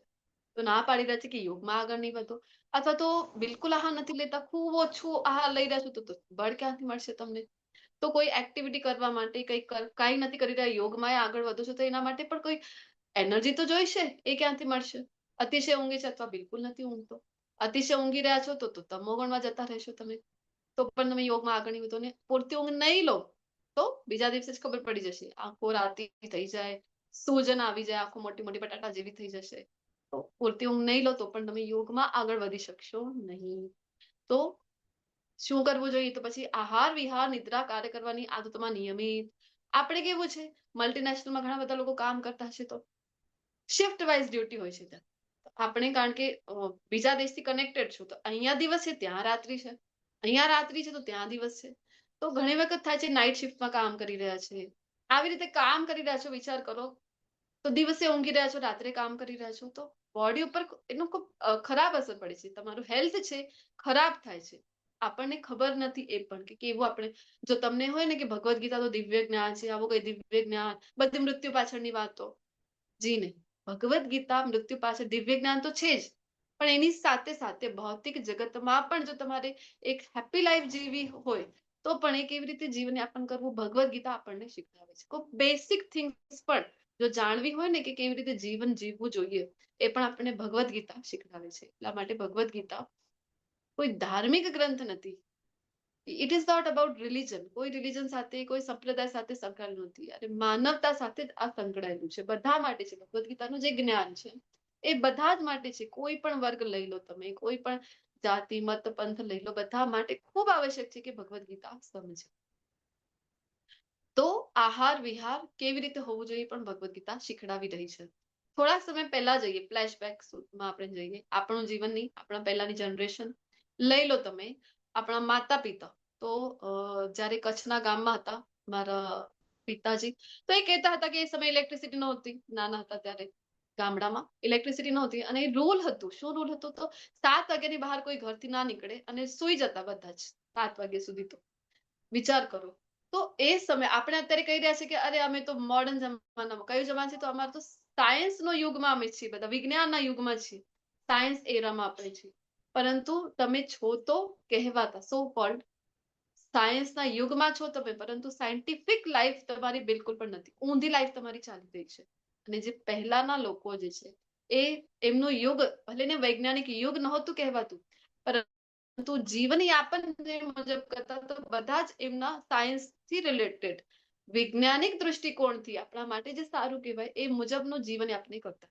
તો રાત્રે બહાર ના નીકળે, બધા સુઈ જતા હતા વહેલા, ને બ્રહ્મ મુહૂર્તમાં ઉઠી જ જતા હતા. તમે જલ્દી ઊંઘી જાઓ તો આંખ તમારી ઉઘડી જાય.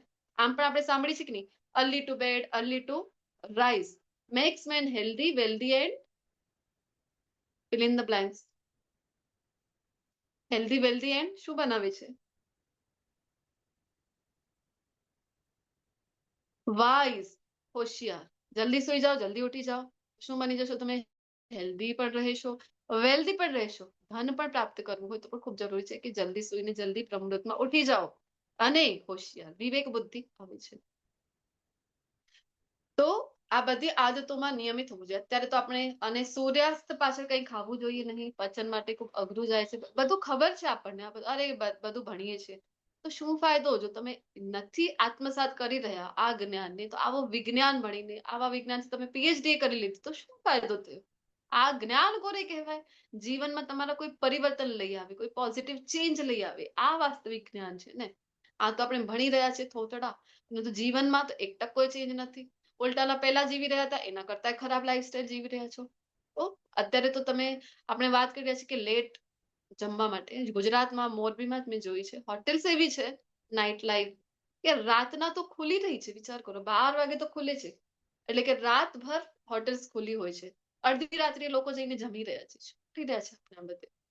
તો નિયમ જે આપણને આંતરિક ડિસિપ્લિન જે શીખડાવી રહ્યા છે. આસન તો કુશાઘાસ જમીન પર પાથરો, એની અંદર એક વિશિષ્ટ સ્મેલ છે જેના લીધે નાના નાના જીવજંતુ હેરાન નથી કરતા.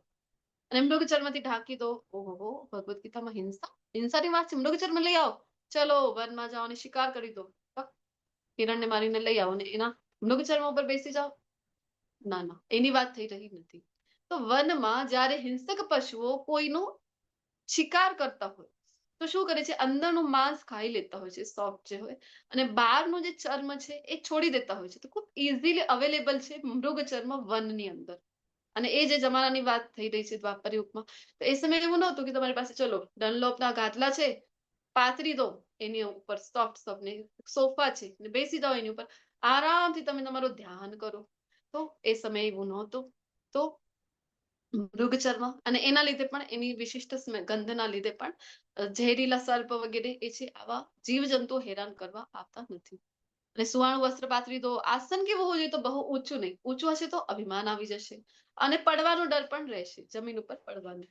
અથવા તો નીચું હશે તો એ જ કે નાના નાના જીવજંતુઓ હેરાન કરી દે, એનું ભય હશે. તો યોગમાં ધ્યાન તમારું નહીં જાય.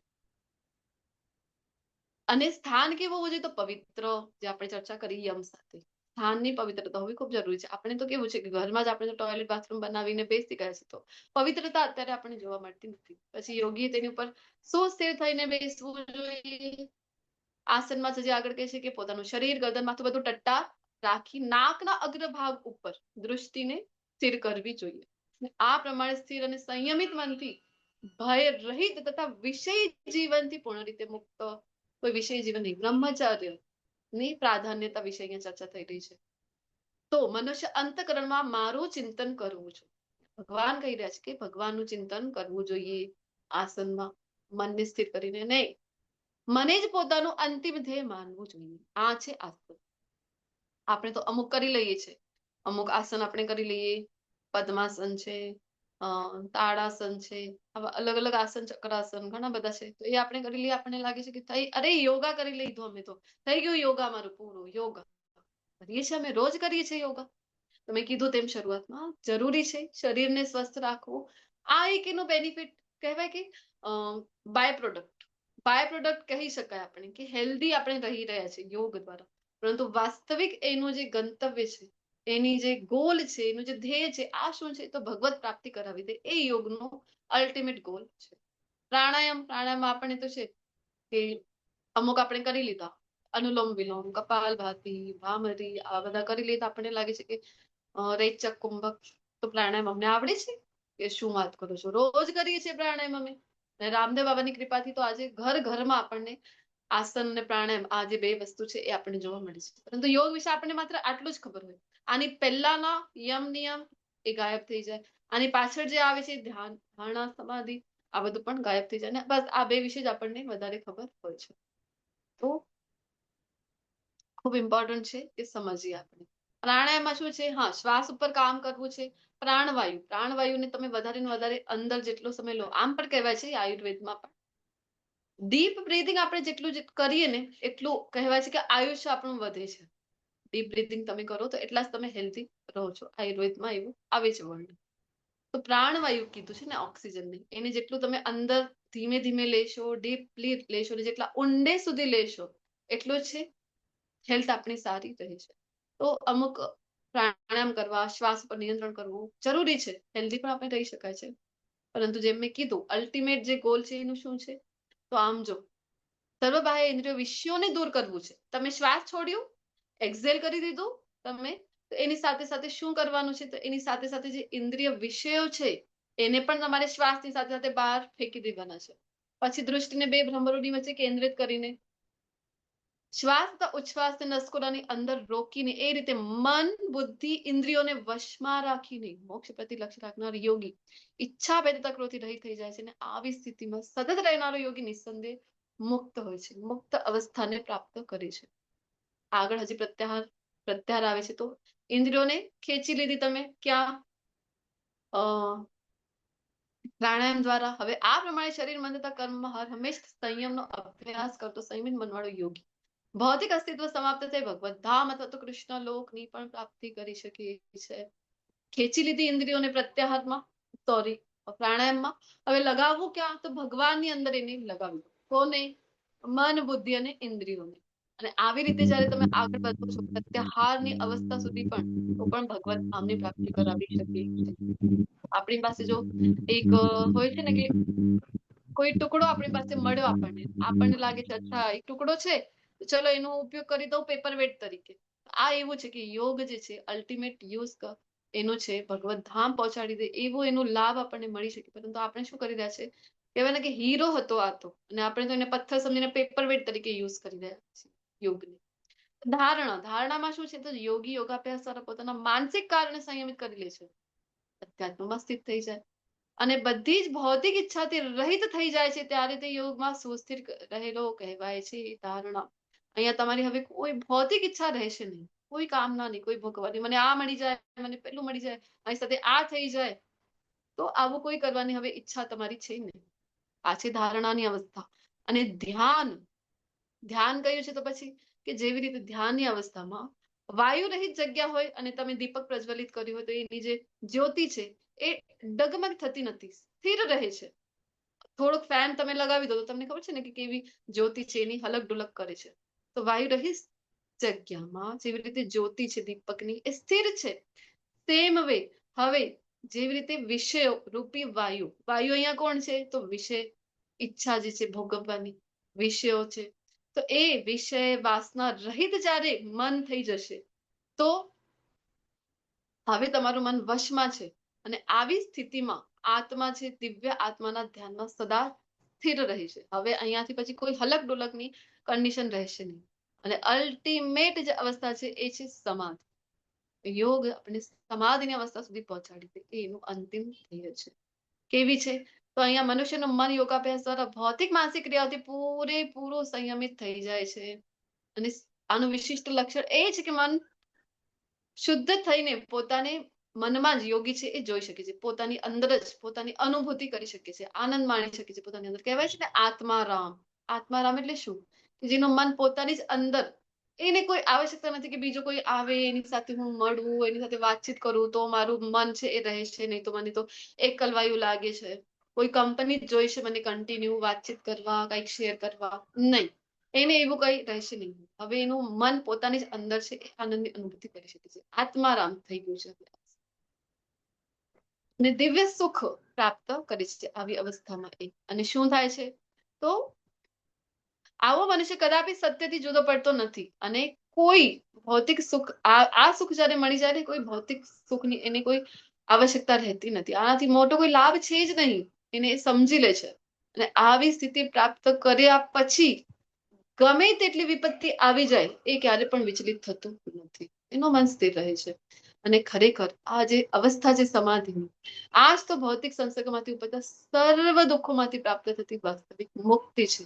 કહેવાય ને કે જીવંત છો તમે અને મુક્તિનો આસ્વાદન કરવું છે, મુક્તિની અનુભૂતિ કરવી હોય,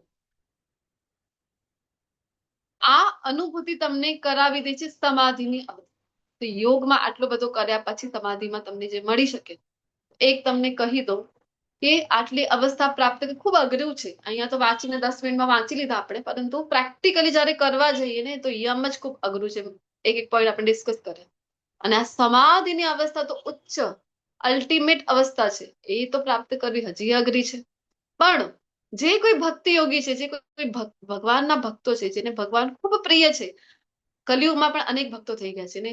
તમને લાગશે કે દ્વાપર ત્રેતા યુગ હતું એવું, ત્યાં પોસિબલ હતું કે અરે ભક્તો છે તો કરી રહ્યા હતા, ભક્તિ કરી રહ્યા છે, સોશિયલ મીડિયા નહોતું ને એટલે કરતા હશે આવું કઈ. પણ કલિયુગમાં જ અત્યારે પણ આવા અનેક ભક્તો આપણને જોવા મળે છે કે આટલું બધું સોશિયલ મીડિયા હોવા છતાં પણ જે ભક્તિમય પોતાનું જીવન વ્યતીત કરી રહ્યા છે. અને થોડાક વર્ષ પહેલા જઈએ કલિયુગમાં, એવા તો મહાન મહાન ભક્તો થઈને ગયા છે ને. એમ ભક્ત ચરિત્ર જયારે સાંભળી, ત્યારે આપણને પોતાને પણ લાગે ને કે ના, ભક્તિમાં મારું કઈ વધારે રસ નથી લાગી રહ્યું, મન નથી લાગી રહ્યું, માધવમાં મારું મન નથી લાગી રહ્યું, તો એ સમયે અવશ્ય કોઈ ભક્ત ચરિત્ર વાંચવું, સાંભળવું જોઈએ. જયારે વાંચીએ, અને સ્પેશિયલી મને તો જે ખૂબ પ્રિય છે એ છે કલિયુગના ભક્તોના જે ચરિત્ર છે એ. તો એ જયારે વાંચીએ આપણને, તો આપણને પણ લાગે છે કે અરે આવી પરિસ્થિતિમાં ભક્તોને તો જો આજે સમાધિની અવસ્થા પ્રાપ્ત કરવા આટલા પાપડ બેલવા પડે આપણને, પણ ભક્તોને તો આંખો બંધ કરી દીધી, હરિનું નામ લઈ લીધું ને સમાધિને પ્રાપ્ત કરી લીધી. એ જ એમની માટે તો સમાધિની અવસ્થા છે. અત્યારે તો આપણે શરૂઆત જે કરી આપણા સેશનની, બિયર યોગા જયારે આવ્યું તો જોયું ને, આપણે તો વ્યસન કરી રહ્યા છે આજકાલ તો, અને એમાં જ સમાધિની અવસ્થા પ્રાપ્ત કરી રહ્યા છે આજની જનરેશન જે છે. ગુજરાતની બાજુ એ પણ ખૂબ દુઃખ સાથે કહેવું પડે છે. ગુજરાતની બાજુ જયારે જઈએ ને અમે બાય રોડ, તો જોતા હોય છે કે રસ્તામાં થોડી વારમાં જે ડ્રાઈવ કરતા હોય છે કાર, દરવાજો ખુલે ને મને તો ખૂબ આશ્ચર્ય લાગતું, પહેલા દરવાજો કોણ, ચાલુ કારમાં કોણ દરવાજો ખોલે? અને શું કરી રહ્યા હોય છે? તો થૂકી રહ્યા છે, માવા ખાતા હોય છે. માવા ખાઈને જ સમાધિની અવસ્થા એ પ્રાપ્ત કરી લે છે. વિચાર કરો, વ્યસનમાં જ સમાધિ થઈ જાય એમની તો. આ સમાધિની વાત નથી કરી રહ્યા. શુદ્ધ સમાધિ જે છે, જે આનંદ આત્મારામની અવસ્થા પ્રાપ્ત કરાવી દે. ભક્તો જે છે જ્યારે વિચાર કરો, નરસિંહ મહેતા જ્યારે કરતાલ વગાડે છે, આંખો બંધ કરીને હરિના ભજન ગાઈ રહ્યા છે, તો તરત જ એ સમાધિની અવસ્થાને પ્રાપ્ત કરી રહ્યા છે. જનાબાઈ છે, એ જ્યારે પદ ગાઈ રહ્યા છે, વિચાર કરો, કૃષ્ણ આવીને સાંભળી રહ્યા છે જનાબાઈને. અને મીરાબાઈ છે, મીરાબાઈને તો શું કહેવું, મીરાબાઈજી જયારે પદ ગાઈ રહ્યા છે, મોટા મોટા ભક્તો એ સમયના જેટલા પણ, કોઈ સોશિયલ મીડિયા નહોતું, પરંતુ વિશ્વ વિખ્યાત મીરાબાઈની ખ્યાતિ દૂર દૂર સુધી પહોંચી ગઈ, પ્રસરી ગઈ હતી. મીરાબાઈની ભક્તિની જે સુગંધી છે એ બધી જગ્યાએ પ્રસરી ગઈ હતી. ને મોટા મોટા એ સમયના, એ જે સમય હતો એ સમય ઘણા બધા મહાન ભક્તો થઈ ગયા, ને બધા મીરાબાઈના દર્શન કરવા માટે લાલાયિત હતા. એ જે ભક્ત છે, વિચાર કરો, એ જયારે પદો ગાઈ રહ્યા છે, તો સમાધિની અવસ્થા ઓલરેડી એમને પ્રાપ્ત થઈ રહી છે, માત્ર હરિનામ લેવાથી. તો આ છે મન ઉપર વિજય. તો મન પોતાની ચંચળતા, અસ્થિર વૃત્તિને કારણે જ્યાં ભટકતું હોય, આપણું મન સતત ભટકી રહ્યું છે. મેં કીધું ને, અહીંયા ક્લાસમાં બધા મને કનેક્ટેડ દેખાઈ રહ્યા છે, પરંતુ છો નહીં, ઘણા લોકો અહીંયા ત્યાં છે. તો ત્યાંથી મનને પાછું લઈ આવો અને પોતાના નિયંત્રણ હેઠળ લાવવું જોઈએ. હવે અર્જુનજી કહી રહ્યા છે કે હે મધુસૂદન, આપે જે યોગ પદ્ધતિ સંક્ષેપમાં વણી છે તે મને એમ પ્રેક્ટિકલ લાગે છે કૃષ્ણ, અવ્યવહારુ. પ્રેક્ટિકલી આ કઈ પોસિબલ છે નહીં. મનને ખેંચીને લઈ આવો, મન તો અમારું ત્યાં ભટકતું હોય છે, વિશ્વમાં ભટકે છે. અરે ગમે ત્યાં લાગી જાય મન. તમે કહો છો કે તમારી અંદર લગાવો, અરે તમારા મન નહીં લાગે, અમારું ગમે ત્યાં લાગી જશે. તો આ તો થોડું ઇમ્પ્રેક્ટિકલ છે કૃષ્ણ, ન નભાવી શકાય તેવું લાગે છે, કારણ કે મન ચંચલ છે અને અસ્થિર છે. આપણે શરૂઆતમાં ચર્ચા કરી કલિયુગમાં અષ્ટાંગ યોગ, ઇઝ ઇટ પોસિબલ? તો ઘણા લોકોએ મને આજે તો જવાબ આપી દીધું છે કે ના, પરંતુ પહેલાની બેચેસ જયારે લીધી છે, ઘણા લોકો હા પણ કહેતા હોય છે. અર્જુન જે કહી રહ્યા છે ઇમ્પ્રેક્ટિકલ છે, કરવામાં આવું કઈ સહેલું નથી. અને આપણને લાગે છે કે ઇઝી છે, કરી શકાય. વિચાર કરો, અર્જુનજી પણ કોઈ સાધારણ વ્યક્તિ છે નહીં. એમના જીવનના અનેક પ્રસંગો અહીંયા આપણે જોઈ રહ્યા છીએ, જેના દ્વારા ખબર પડે છે અર્જુનજીનો મન ઓલરેડી કંટ્રોલમાં છે, ઓલરેડી નિયંત્રણ હેઠળ છે. એ પણ ના પાડી રહ્યા છે કે નહીં થાય કૃષ્ણ, ઇમ્પ્રેક્ટિકલ છે આ મનને નિયંત્રણ કરવું, વશ કરવું. તો પ્રસંગોના નામ તમારે મારે બતાવવાના છે. પહેલું પ્રસંગ કયું છે બોલો? ન્યૂ પાર્ટિસિપન્ટ જણાવે તો મને આનંદ થશે. પહેલું પ્રસંગ કયું ઘટના છે અર્જુનજીના જીવનની, બોલો?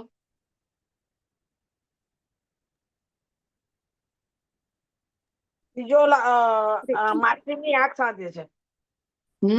ઈ ગુરુકુલમાં હતા એ સમય. કોઈને દેખાઈ રહ્યું છે વૃક્ષ, કોઈને ઝાડ પાંદડા દેખાઈ રહ્યા છે, કોઈને ફળ દેખાઈ રહ્યા છે, કોઈને પાછળના વાદળા દેખાઈ રહ્યા છે. પણ અર્જુનજીને જયારે પૂછવામાં આવે તો મને તો કેવલ પક્ષીની આંખ દેખાઈ રહી છે. આના ઉપરથી ખબર પડે છે કે મન એમનું ઓલરેડી સ્થિર છે, કોન્સન્ટ્રેટેડ છે, એક જગ્યા પર સ્થિર છે, ધ્યાન ઉપર જ છે એમનું મન, સહી નિશાના ઉપર જ છે. આપણું મન એવું છે નહીં. બીજી ઘટના કઈ છે બોલો તો? ત્રીજું ખ્યાલ નથી. માછલીની આંખ. હા, તો સ્વયંવરની માછલીની આંખ વિંધે છે. પ્રસંગ કયું છે? સ્વયં દ્રૌપદીજીનો સ્વયંવર. દ્રૌપદીજીનો નીચે તીરનું સ્વયંવર. પાત્ર, હા, અને ઉપર હુક ઉપર માછલી ટંગાવી દેવામાં આવીને જે સતત ફરી રહી છે. ને નીચે જી મૃણાલીજી પણ લખી રહ્યા છે સ્વયંવર. જી ધન્યવાદ. નીચે પ્રતિબિંબ જોઈને ફરતી માછલી ઉપર નિશાનો સાધવાનો છે. વિચાર કરો, હા. અર્જુનજી કરી શકે છે. ત્રીજી ઘટના છે કે ગુરુકુલમાં જયારે ગુરુ દ્રોણાચાર્યજીએ શિક્ષણની પાછળ માગણી કરી હતી કે દ્રુપદને બંદી બનાવીને લઈ આવો. દેવનમાં એ ચર્ચા કરી હતી. અને આ પ્રશ્ન કયું છે બોલો તો? કોણ કોણ છે અહીંયા એ બોલો. ભગવાન શિવ અને અર્જુન. હા, શિવજી છે અને અર્જુનજી. તો વનવાસના સમયે જયારે ભગવાને આજ્ઞા કરી હતી અર્જુનજીને કે તમે શિવજીને પ્રસન્ન કરીને દિવ્ય અસ્ત્રની પ્રાપ્તિ કરી લો. કારણ કે ભગવાનને ખૂબ ગમે છે ભક્તોને ગ્લોરીફાઈ કરવા. શિવજીને અહીંયા મહિમા એમનું વધારવું, ગ્લોરીફાઈ કરવું, એટલા માટે ભગવાન કહે છે કે એમની પાસેથી લઈ લેજો દિવ્ય અસ્ત્ર. તો શિવજીની પ્રસન્ન કરવા માટે જયારે તપસ્યા કરી રહ્યા હતા અર્જુનજી, એ સમયે શિવજી પરીક્ષા લેવા આવે છે. શિકારીના વેશમાં શિવજી આવ્યા અને શું કર્યું? તો એક ભૂંડણ જઈ રહ્યું હતું, જંગલી સુવર જેને કહેવાય છે, અને જે ત્યાંની ક્રોપ હતી, ફસલ હતી, એને શું કહેવાય ને, ઉપજ હતી, એને ખરાબ કરી રહ્યું હતું. ને અર્જુનજીએ જયારે જોયું તો એના ઉપર નિશાનો સાધ્યો બાણ દ્વારા, અને શિકારીના વેશમાં શિવજી હતા એમને પણ સાધી દીધું. અને પછી જયારે અર્જુનજી કહે છે કે મારું બાણ પહેલા લાગ્યું, એના દ્વારા આ મૃત્યુ પામ્યું છે. અને શિવજી કહે છે કે ના ના, મારું બાણ પહેલા લાગ્યું. ને બંનેની વચ્ચે યુદ્ધ થાય છે. અને યુદ્ધ કરીને અર્જુનજી શિવજીને પણ પ્રસન્ન કરી દીધા. પછી શિવજી પ્રકટ થાય છે અને દિવ્ય અસ્ત્રો આપી દે છે. તો શિવજીને પણ પ્રસન્ન કરી દે. અર્જુનજી કોઈ સાધારણ છે નહીં. વિચાર કરો, શિવજી પ્રસન્ન થઈ ગયા. આ કોણ છે બોલો તો? આ પિક્ચરમાં કોણ દેખાઈ રહ્યા છે આપણને? નર અને નારાયણ. નર નારાયણના રૂપમાં. તો અર્જુનજીની વાત કરી રહ્યા છે. અર્જુનજી કોઈ સાધારણ છે નહીં, નિત્ય પાર્ષદ છે ભગવાનના. ભગવાન જયારે નારાયણના રૂપમાં અવતર્યા હતા તો અર્જુનજી એમની સાથે નરના રૂપમાં હતા. અનેક અનેક વર્ષો સુધી તપસ્યા જે કરી, આખો પ્રસંગ તમને ખ્યાલ હશે. તો આવા અર્જુનજી જયારે કહે છે કે નહીં થાય, ભગવાન ઇમ્પ્રેક્ટિકલ છે, શું કામ? તો કહે છે ચંચલ હિ મન કૃષ્ણ પ્રમાથી બલવત દૃઢમ તસ્યાહમ નિગ્રહમ મન્યે વાયોરીવ સુદુષ્કરમ. હે કૃષ્ણ, મન કેવું છે? ચંચળ, અત્યંત ચંચળ છે. એક સેકન્ડ એક જગ્યાએ ટકતું નથી, સતત દોડ્યા કરે છે. ક્યારેક આ બાજુ દોડી રહ્યું છે, ક્યારેક બીજી બાજુ દોડી રહ્યું છે. ઉચ્છ્રંખલ છે. ઉચ્છ્રંખલ છે કે એ કહેવાનું માનતો નથી. અમે જે કહીએ અમારું થોડી માને છે. ઉચ્છ્રંખલ છે, કહેવું નથી માનતો. અને દુરાગ્રહી પણ છે. તો મનાવો હોય ને તો કે અરે હઠી છે, હઠી, કહેવાનું કઈ માનતો નથી એ. અચ્છા, આવું બધું કરી રહ્યું છે તમારું, મને એક કામ કરીને બાંધી દો, સાંકળ દ્વારા બાંધી દો. તો કે છે ના ના ના ના, અત્યંત બળવાન છે, બાંધી પણ નહીં શકાય નહીં. તો એટલા માટે મને લાગે છે હે કૃષ્ણ, તમે જો કહો ને કે વાયુને વશમાં કરી લે, તો એ હું એક વખત કરી લઈશ. જો તમે કહો મનને વશમાં કરવા, એ મારાથી નહીં થાય કૃષ્ણ. તો અર્જુનજી માટે પોસિબલ હતું. આપણને કોઈ કહી દે ચલો વાયુને વશમાં કરો, કરી શકાશે? Is it possible? આપણે નહીં કરી શકીએ. અર્જુનજી પાસે એવા અસ્ત્રો હતા, વાયવાસ્ત્ર, અગ્નિ અસ્ત્ર. જયારે જોઈએ ત્યારે તમે કહેવાય ને કે વાવાઝોડું લઈ આવી શકો, જયારે જોઈએ ત્યારે અગ્નિ પ્રગટાવી શકો છો. વારુણાસ્ત્ર હતા કે વરસાદ વરસાવી રહ્યા છો. આવા દિવ્ય અસ્ત્રો અર્જુનજી પાસે હતા. એ કહી રહ્યા છે કે વાયુ વશમાં કરી લો, વિચાર કરો, પણ મન વશમાં નહીં રહે. તો અર્જુનજીનું મન તો ઓલરેડી વશમાં છે, પણ આપણને રિપ્રેઝેન્ટ કરી રહ્યા છે એટલે કહી રહ્યા છે. ને આ વિચાર કરો, અર્જુનજી જો મન વિશે આવું કહેતા હોય તો આપણું મન તો આપણે ઇમેજિન પણ ના કરી શકાય. મેં કીધું ને એની પહેલા, મન તો અહીંયા આપણે બેઠા તો અહીંયા છે, પરંતુ મનથી ક્યાં ક્યાં છે આપણે, કોણ ક્યાં ભટકી રહ્યું છે. કોઈનું મન છે કે અરે મારું તો આ કામ બાકી રહી ગયું, તો પેલા આ કરી લીધું હોત તો, ક્લાસ લઈને તો હું ખાલી ફોકટ બેસી ગઈ. અથવા તો ક્યારે ક્લાસ પૂરી થશે તો આની પાસે તરત મારે આ કામ છે, પેલું કામ છે, અરે બાળકોને લેવા ક્લાસ જવાનું હતું, માર્કેટ જવાનું હતું, આ ખરીદી કરવાની હતી. તો મન આપણું સતત અહીંયા ત્યાં ભટકી રહ્યું છે. એટલા માટે અર્જુનજી કહે છે. અને ભગવાન પણ જયારે શ્રેષ્ઠ શિક્ષક છે, કેવી રીતે? તો અર્જુનજીની વાતને કાપી દેતા નથી કે અરે અર્જુન કેવી વાત કરી છે.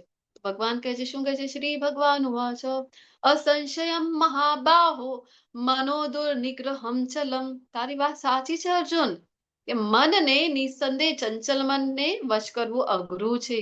અઘરું નહીં, અત્યંત અઘરું છે. પણ અભ્યાસેન તું કૌંતેય વૈરાગેણ ચ ગૃહ્યતે. થઈ શકે છે અર્જુન, ઇમ્પોસિબલ તો નથી, કરી શકાય છે. કેવી રીતે ભગવાન? અરે અભ્યાસ કર, અભ્યાસ કરશે તો, અને વૈરાગ્ય, અભ્યાસ અને વૈરાગ્ય. શોર્ટમાં સમજ તો ગુરુ આપણને બતાવે કે શું કરવું છે, ડૂઝ શું કરવું જોઈએ. તમારે માળા જપ કરો, એકાદશીનું વ્રત કરો, ભક્તિમય સેવા કરો, ભગવાનને ભોગ ધરાવો, આ બધું થઈ ગયું. રીડિંગ કરો, ભગવદ ગીતા વાંચો, આ થઈ ગયું તમારો ડોઝ. અને ડોન્ટ એટલે વૈરાગ્ય. તે તમને 4 નિયમો આપવામાં આવે છે કે તમારે માંસાહાર નથી કરવાનો, વ્યસન નથી કરવાનો, વ્યભિચાર નથી કરવાનો, અને જુગાર નથી રમવાનો. આ બધા નિયમો ડોઝ એન્ડ ડોન્ટ્સ તરીકે કોણ આપે? ગુરુ આપણને આપી શકે છે. એ મુજબ જો આપણે કરીએ તો કૃષ્ણ કહે છે મન વશમાં આવી શકે છે અર્જુન. Nothing is impossible. અને આ બધા આપણે સાંભળીએ ને કે practice makes man fill in the blanks perfect. Perfect. આ બધા સ્લોગન જે સાંભળી ક્યાંથી આવ્યા છે? આ બધા કોટ્સ બધું જ્ઞાન ભગવદ ગીતાથી ચોરી કરવામાં આવે છે. જે મનુષ્યનું મન અસંયમિત છે તેને આત્મ સાક્ષાત્કાર દુર્લભ છે, પણ જેને મન સંયમિત કરી લીધું, વશમાં છે, તો યોગ્ય ઉપાય દ્વારા પ્રયત્ન કરે છે, તેને નિશ્ચિતપણે સફળતા પ્રાપ્ત થાય છે. એ મારો અભિપ્રાય છે. સફળતા ક્યારે મળશે? મન જ્યારે તમારું વશમાં હશે. તો હવે એક પ્રશ્ન થઈ રહ્યો છે અર્જુનજીને, આપણને રિપ્રેઝન્ટ કરી રહ્યા છે કે હે કૃષ્ણ, અમે પ્રયત્ન તો ખૂબ કર્યું યોગમાં આગળ વધવાનું, તમે ભૌતિકતાને ઘણી વખત ત્યાગી કરી દીધું. 1 જાન્યુઆરીની વાત કરી રહ્યા છે આપણે. 1 જાન્યુઆરી બધા પાર્ટી કરી રહ્યા હતા, બધા હોટેલે જઈ રહ્યા હતા, અરે કેવી કેવી મૂવીઝ જોઈ રહ્યા હતા, ધુરંધર જોઈ રહ્યા હતા, પણ અમે એ બધું ના કર્યું. તો શું કર્યું તમે? અમે તો 1 જાન્યુઆરી ક્લાસ જોઈન કરી લીધા. હા, ક્લાસ જોઈન કર્યા, 5 ક્લાસ આવ્યા, પણ પછી છૂટી ગયું. કોઈએ કહી દીધું કે અરે આ શું ભગવદ ગીતા લઈને બેસી, આ ઉંમર છે તમારી? અરે કરશો 60 વર્ષની પાછળ કરજો ને ભક્તિ, ત્યારે ભક્તિ જ કરવાની છે.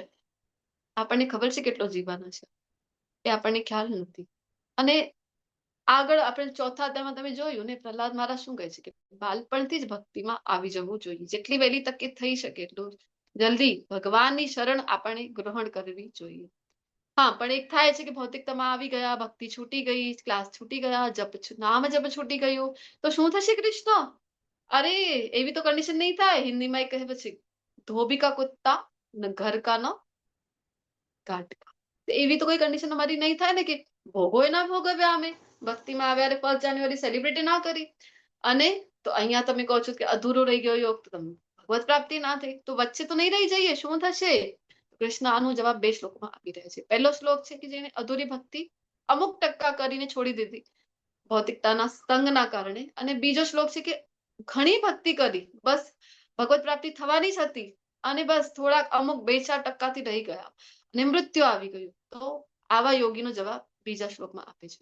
તો પહેલા શ્લોકમાં કહી રહ્યા છે શું થશે આવા ભૌતિકતાના કારણે તમે અધૂરી રહી ગઈ? તો કહે છે કે તને ભોગો ભોગવવાની ઈચ્છા હતી ને, ચલ તને નાના નાના નહીં, એવા ભોગો, હાયર લેવલના ભોગો ભોગવવાની સુવિધા કરી આપું છું. ઉચ્ચ ગ્રહની તને પ્રાપ્તિ કરાવી દઈશ. શુચિ નામ શ્રીમતામ ગેહે યોગ ભ્રષ્ટ અભિજાય. તો સૌથી પહેલા તો ઉચ્ચ ગ્રહમાં મોકલીશ, પછી ત્યાંથી જયારે તું અહીંયા પાછો આવશે ને, તો તને ગર્ભ શ્રીમંત એવા, એટલે કે ખૂબ પૈસાવાળા અંબાણી અડાણી એવા પરિવારમાં તને જન્મ આપીશ. તો આવા કુળને પ્રાપ્ત કરીશ. શું કામ આપે છે આવા કુળમાં જન્મ કૃષ્ણ? કારણ કે હવે તમારી જે ભક્તિ અધૂરી રહી ગઈ હતી, 25% કરી, 26% બાકી રહી ગઈ હતી, તો હવે તમે ભક્તિમય સેવાઓ ક્યારે ફોરવર્ડ થાય છે, ક્યારે પણ બંધ અધૂરી નથી રહેતી. તમે અહીંયા ગમે તેટલું જ્ઞાન લો ભૌતિક જગતમાં, પીએચડી કરી લો, પણ નેક્સ્ટ બર્થમાં ફરીથી એ ફોર એપલ થી શરૂ કરવું પડે છે. એકડે એક ઘૂંટીને શરૂઆત કરવી પડે છે. પણ આધ્યાત્મિક જ્ઞાન એવું નથી. તમે જે કંઈ પણ કૃષ્ણની પ્રસન્નતા માટે કરો છો બધું કેરી ફોરવર્ડ થઈ રહ્યું છે. 25% ભક્તિ કરી, હવે કેરી ફોરવર્ડ થશે. હવે અધૂરી રહી ગઈ ને, ચલો તમને ગર્ભ શ્રીમંત પરિવાર મળ્યું છે, તો તમારો સમય અને શક્તિ, એનર્જી અને ટાઈમ બચી રહ્યું છે કે ભક્તિમાં આગળ વધો. હવે તમને અર્થોપાર્જન માટે સમય નથી લગાવવો પડી રહ્યો, એ સમય લગાવી દો ભક્તિમાં. અને એ આવું કુટુંબ મળીને પણ ભક્તિ નથી કરી રહ્યા, તો આપણું એ દુર્ભાગ્ય કહેવાય છે.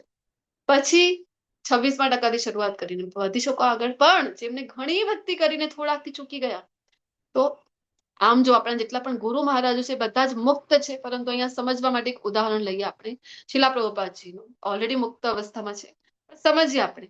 તો કેવું કુટુંબ મળે છે? કૃષ્ણ કહે છે કે એવું કુટુંબ મળે છે કે નાનપણથી જ ભક્તિમય સેવાઓ થઈ રહી છે.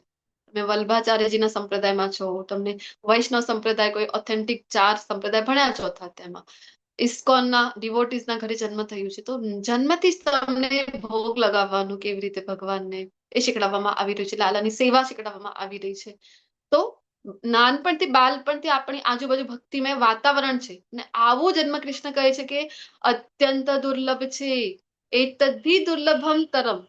આવા જન્મને જે ભક્તોની ત્યાં શીલા પ્રભુપાદજીનો જે જન્મ થયો, ગૌર મોહન દેવના પિતાજી હતા, નાનપણથી જ રાધા કૃષ્ણની વિગ્રહ આપીને સેવા શીખડાવી રહ્યા છે, તો અત્યંત દુર્લભ છે. તો સર્વયોગીઓમાંથી હવે ખૂબ કન્ક્લુડિંગ શ્લોક આ અધ્યાયનો આવી રહ્યો છે. લાસ્ટ શ્લોક છે 6.47 ને કન્ક્લુઝન કૃષ્ણ આપી રહ્યા છે. કયું કન્ક્લુઝન? કયું યોગી શ્રેષ્ઠ છે? શરૂઆતમાં આપણે પ્રશ્ન લીધો હતો, એનો જવાબ અહીંયા કૃષ્ણ આપી રહ્યા છે. યોગીનામપી સર્વેષાં મદ્ગતેનંતરાત્મના શ્રદ્ધાવાન ભજતે યો મામ સમે યુક્ત તમો મતઃ. કે બધા જ યોગીઓમાં કયો યોગી શ્રેષ્ઠ છે? તો કહી રહ્યા છે કે જે અંતકરણમાં મારું ચિંતન કરે છે, મદ્ગતેન અંતરાત્મના, પોતાના અંતકરણમાં સતત મારું સ્મરણ ચાલી રહ્યું છે, મારું ચિંતન ચાલી રહ્યું છે કે મારા ગોપાલ શું કરી રહ્યા છે, મારા કૃષ્ણ આજે મેં જે બનાવી રસોઈ એમને ગમ્યું હશે કે નહીં, સતત ચિંતન છે કૃષ્ણ. બીજો તો શ્રદ્ધાવાન ભજતે યો મામ, શ્રદ્ધાપૂર્વક કોને ભજે છે? કોની ભજતે એટલે ભક્તિ કરવી, કોની ભક્તિ કરી રહ્યો છે? સતત મારી જ ભક્તિ કરી રહ્યો છે. તો આવો જે યોગી છે, કૃષ્ણ કહી રહ્યા છે કે બધામાં સર્વોચ્ચ છે, આ જ મારો મત છે, સમયુક્ત તમો મતઃ. તો કૃષ્ણ કહી રહ્યા છે કે સર્વશ્રેષ્ઠ યોગી કોણ છે? ભક્તિ યોગી. શું કામ? કારણ કે કોણ સ્મરણ કરે સતત? કૃષ્ણ કોના સ્મરણમાં સતત હોય છે? કોના હૃદયમાં કૃષ્ણ જ છે સતત? કોના ચિંતનમાં, કોની શ્રદ્ધા, કોની ભક્તિ કૃષ્ણ પ્રત્યે છે? જે ભક્તિમાં હશે કૃષ્ણની, પ્રેમ ભક્તિમાં જે હશે, એને સતત કૃષ્ણ યાદ રહેશે. તો આપણે કહીએ ને કે યાદ કરવું પડે, પરંતુ યાદ તો એને કરવું પડે કે જેને ભૂલી જવાય. તો શુદ્ધ ભક્તોના સ્મરણમાં, એમની તો સ્મૃતિ પટલમાં સતત કૃષ્ણ છે. આંખો ખોલીને તો શ્રી વિગ્રહના દર્શન કરે, પણ આંખો બંધ કરીને તો વધારે નિકટ કૃષ્ણના દર્શન એમને થઈ જાય છે. તો આ છે ભક્તિ, ને આ ભક્તિ યોગીને કૃષ્ણ કહી રહ્યા છે પોતાની દૃષ્ટિમાં શ્રેષ્ઠ. મહાન યોગી નારદજી છે. આપણે તો નારદજીને જે સમજીએ છીએ એ ટીવી સિરિયલના માધ્યમથી. તો નારદજી કોણ? તો આપણે કહીએ છીએ અહીંયાની વાત ત્યાં કરે, ત્યાંની અહીંયાની ચુગલી ત્યાં, ત્યાંની ચુગલી અહીંયા, અને બધાની વચ્ચે ઝઘડા લગાવવાનું કામ કરે, તો આપણે લાગે એ છે નારદજી. તો આ નારદજીને આવી રીતે જો સમજીએ તો ખૂબ મોટો અપરાધ કહેવાય આપણું. કારણ કે આપણે જે સિરિયલ્સના માધ્યમથી જોઈ રહ્યા છીએ, સમજી રહ્યા છીએ, સિરિયલ જે બનાવી રહ્યા છે પોતે તમો ગુણમાં છે. તો કેવી રીતે સમજવું? શાસ્ત્રોની દૃષ્ટિથી જયારે સમજીશું, ગુરુની દૃષ્ટિથી સમજીશું, ત્યારે ખબર પડે છે કે નારદજી કોઈ સાધારણ છે નહીં. 12 મહાજનમાંથી એક આવે નારદજી ભગવાન ખૂબ પ્રિય છે, અંગત પાર્ષદ છે ભગવાન. સતત ભગવાનનું નામ જપ કર્યા છે, નારાયણ નારાયણ કરી રહ્યા છે. અને હા, કોઈક વખત થાય છે કે અહીંયા જઈને કોઈક વાત એવી કરી આવે નારદજી, પણ ભગવાનની લીલાને આગળ વધારવા માટે હેતુ છે, ભગવાનની લીલા આગળ વધે. તો કોઈ જગ્યાએ પહોંચવું હોય તો બે ઓપ્શન છે આપણી પાસે. એક ઓપ્શન છે કે તમે સીડી દર સીડી 9મા માળે જવું છે તમારે, ચલો એક એક માળું ક્રોસ કરો, પહેલો માળો, બીજો માળો, ત્રીજો માળો કરતા કરતા પહોંચી જાઓ 9મા માળે. પણ એક હજી ઓપ્શન છે તમારી પાસે, જે યુગમાં તમે છો, એસ્કેલેટર છે, લિફ્ટ છે. તો શું બંનેમાંથી કયો રસ્તો છે? તમે બોલો તો કયું ઈઝી છે, ટાઈમ ટેકિંગ પણ નથી અને ઈઝીલી પહોંચી શકાય 9મા માળા સુધી? એવો કયો રસ્તો છે? લિફ્ટ છે, અથવા તો દર એક એક માળો ચડીને જાઓ, એ છે ઈઝી? ભક્તિ માર્ગ. ઓબ્વિયસલી જી, તમે બધા કહો છો તેમ લિફ્ટ છે. તો તમારી પાસે એક એક માળો છે. કયો? કર્મયોગ, જ્ઞાન યોગ, અષ્ટાંગ યોગ, બધા યોગને પસાર કરીને જ્યાં સુધી તમે ભક્તિ યોગના માળા સુધી નહીં પહોંચો, ત્યાં સુધી ભગવત પ્રાપ્તિના દરવાજા નહીં ખુલે. આ દરવાજો ક્યારે ખુલે છે? એક અને એક ભક્તિ યોગથી. અલ્ટિમેટ એ જ છે, ભગવાને કીધું ને મને પ્રિય છે. તો એક એક માળો જાઓ, કર્મયોગ, જ્ઞાન યોગ આવું કરીને, કાં તો તમે લિફ્ટમાં બેસી જાઓ. જે શિલા પ્રભુપાદજીની કૃપાથી આપણને મળી જાય છે. ડે 1 થી જ મળી જાય છે કે કૃષ્ણની ભક્તિ કરવી આ જ સાર છે અને બીજું બધું જ બેકાર છે. આ જયારે ખબર પડી જાય તો આપણે લિફ્ટમાં છીએ. ગુરુ શિષ્ય પરંપરાનો આ લાભ છે કે આપણને લિફ્ટ મળી જાય અને બેસી જાઓ અને તરત જ પહોંચી જાઓ તમે તમારી જે મંજિલ છે 9મા માળા સુધી ભગવત પ્રાપ્તિ સુધી પહોંચી જાઓ. તો અલગ અલગ યુગમાં અલગ અલગ યજ્ઞ થાય છે. શ્રીમદ ભાગવતમનો ખૂબ સુંદર શ્લોક છે. 71 અધ્યાય તો વિષ્ણુ એટલે કે સતયુગ હતું એ ધ્યાન યોગ દ્વારા પોસિબલ હતું કે ભગવત પ્રાપ્તિ થઈ જાય તમને અનેક સુધી વર્ષો સુધી તમે તપસ્યા કરો ધ્યાન યોગ એ સમયનું વાતાવરણ એવું હતું આયુષ્ય ખૂબ હતું તો પોસિબલ હતું. પછી આવ્યું ત્રેતા યુગ ત્રેતાયામ યજતો મખ્યે ત્રેતા યુગમાં જે યજ્ઞ છે કયું છે સ્વાહા વાળું યજ્ઞ છે. તો એ સમય ફલદાયી હતું પરંતુ અત્યારે કલિયુગમાં કારણ કે વસ્તુની એટલી શુદ્ધતા નથી વસ્તુ આપણને એટલી પ્યોર ફોર્મમાં નથી મળી રહી ઘી પ્યોર ફોર્મમાં નથી આચાર્યો જે પુરોહિતો છે બ્રાહ્મણો છે એમની પોતાની એટલી સાધના નથી કે પોતાની સાધનાના બળે યજમાનની કહેવાય ને કે મનોકામના પૂર્ણ કરાવી શકે દેવતાઓનું આવાહન કરીને. તો ઘણી બધી વસ્તુઓ છે જગ્યાની પવિત્રતા નથી. આ યુગ માટે આ સ્વાહા વાળું યુગ ધર્મ યજ્ઞ આપણે જોયું કે પ્રભુ શ્રી રામ ત્રેતા યુગમાં એમનો જન્મ પણ યજ્ઞ દ્વારા જ થયું હતું. યુગ હતું ત્રેતા યુગ. પછી આવ્યું દ્વાપરે પરિચર્યાયામ દ્વાપર યુગમાં કયું યુગ ધર્મ હતું તો અર્ચા વિગ્રહની સેવા કરવી. મંદિરો મોટા મોટા અને ઘરો મકાનો નાના નાના હતા. આપણે થોડાક સમય પહેલા પણ જોઈએ આપણે ગામમાં પણ મંદિરો હતા અને બધા મંદિરો સવાર પડે સાંજ પડે વધારે સમય ત્યાં પસાર કરતા. સરસ મજાનો રામાયણનો પાઠ ચાલે અથવા તો ભાગવતમનો પાઠ ચાલે બધા વાંચન કરતા હોય. મારા દાદી સાસુ એ કહેતા તો રામાયણનું પાઠ ચાલતું હોય રામ મંદિરમાં અને ત્યાં બેસીને કીર્તન ચાલતું હોય સરસ મજાનું અને ઘરે પછી જતા હતા. પરંતુ અત્યારે આપણે જોઈએ તો આવું બધું જ આપણે પણ નષ્ટ થઈ ગઈ છે. તો કલયુગમાં છે તો કલોત હરિ કીર્તના તો કલયુગમાં હરિનામ આ જ યુગ ધર્મ છે અને જેના દ્વારા આ નામ જપ યજ્ઞ કરીને જ ભગવત પ્રાપ્તિ કરી શકાય. એટલે તો દેવતા પણ લાલાય છે કે કલયુગમાં અમને પૃથ્વી ઉપર જન્મ મળી જાય.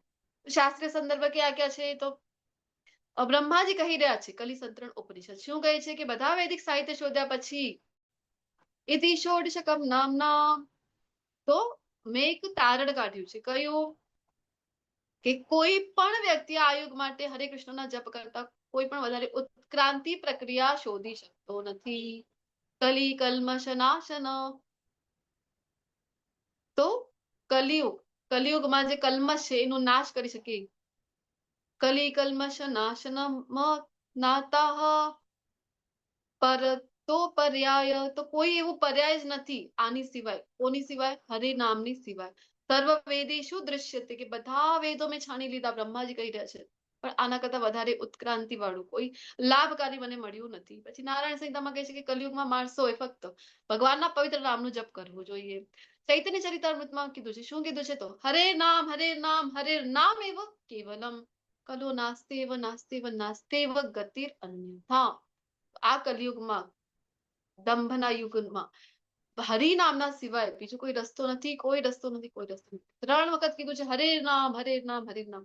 કોઈ વસ્તુ રિપીટ થાય તો એની મહત્વતા ખબર પડે મહત્વ કેટલું છે. 3 વખત કહી રહ્યા છે એટલે કેટલું મહત્વ છે. હજી શ્રીમદ ભાગવતમ જયારે કલયુગનું વર્ણન સાંભળે છે મહારાજ પરીક્ષિત ભક્ત છે ભગવાનમાં તો ખૂબ દુઃખી થઈ જાય છે સુખદેવ ગોસ્વામી પાસેથી. તો એમને શાંત કરવા સુખદેવ ગોસ્વામી કહી રહ્યા છે કે કલેર દોષ નિધે રાજન નસ્તી એકો મહાન ગુણ. વાત તો સાચી છે કે કલયુગમાં અનેક દોષો છે પણ હે રાજા એક મહાન ગુણ પણ છે અહીંયા. કયો છે સુખદેવજીને પૂછી રહ્યા છે. કીર્તના દેવ કૃષ્ણસ્ય મુક્ત સંગ પરમ રજેત કે હરે નામનું કીર્તન કરીને જ ભગવાન બધા જ બંધનથી છૂટીને ભગવત ધામમાં ઉર્ધ્વ ગતિને પ્રાપ્ત કરી શકાય છે. ભગવદ્ ગીતામાં રેફરન્સ લઈએ તો 10.25 ભગવદ્ ગીતામાં ભગવાન કહે છે યજ્ઞાનામ જપ યજ્ઞ કે સર્વ યજ્ઞમાં પવિત્ર નામનો જપ હું છું એટલા માટે જપ કરવું ખૂબ જરૂરી છે અને સંકીર્તન જે છે આ યુગનો યુગ ધર્મ છે હરે નામમાં જપ કરવું. અને જપ કરતા પહેલા પંચતત્વ મંત્ર બોલવું જોઈએ. આનો સ્ક્રીનશોટ લઈ શકો છો કારણ કે દોષ હોય છે. નામ જપ કરીને મન અહીંયા ત્યાં ભટકી રહ્યું છે તો અપરાધ થાય છે આપણી પાસેથી વચ્ચે વચ્ચે વાત કરીએ અપરાધ થાય આ બધાથી બચવા માટે આપણને પંચતત્વ મંત્ર બોલતા હોય છે કે અપરાધ આપણને ના થાય. જોરથી આપણે આ મંત્રનો જપ કરી રહ્યા છીએ. ચૈતન્ય મહાપ્રભુએ કીધું છે કે આ મંત્ર શું કામનું, જે બીજાનું ઉદ્ધાર ના કરે, એટલા માટે ઉચ્ચ સ્વરમાં બોલો. તો વૃક્ષ છે, કીડીઓ છે, અમુક યોનિઓ છે, તો એમનો પણ ઉદ્ધાર થઈ જાય છે. ને દરેક નામનો સ્પષ્ટ ઉચ્ચારણ, આદર ભક્તિને એકાગ્રતા સાથે કરો.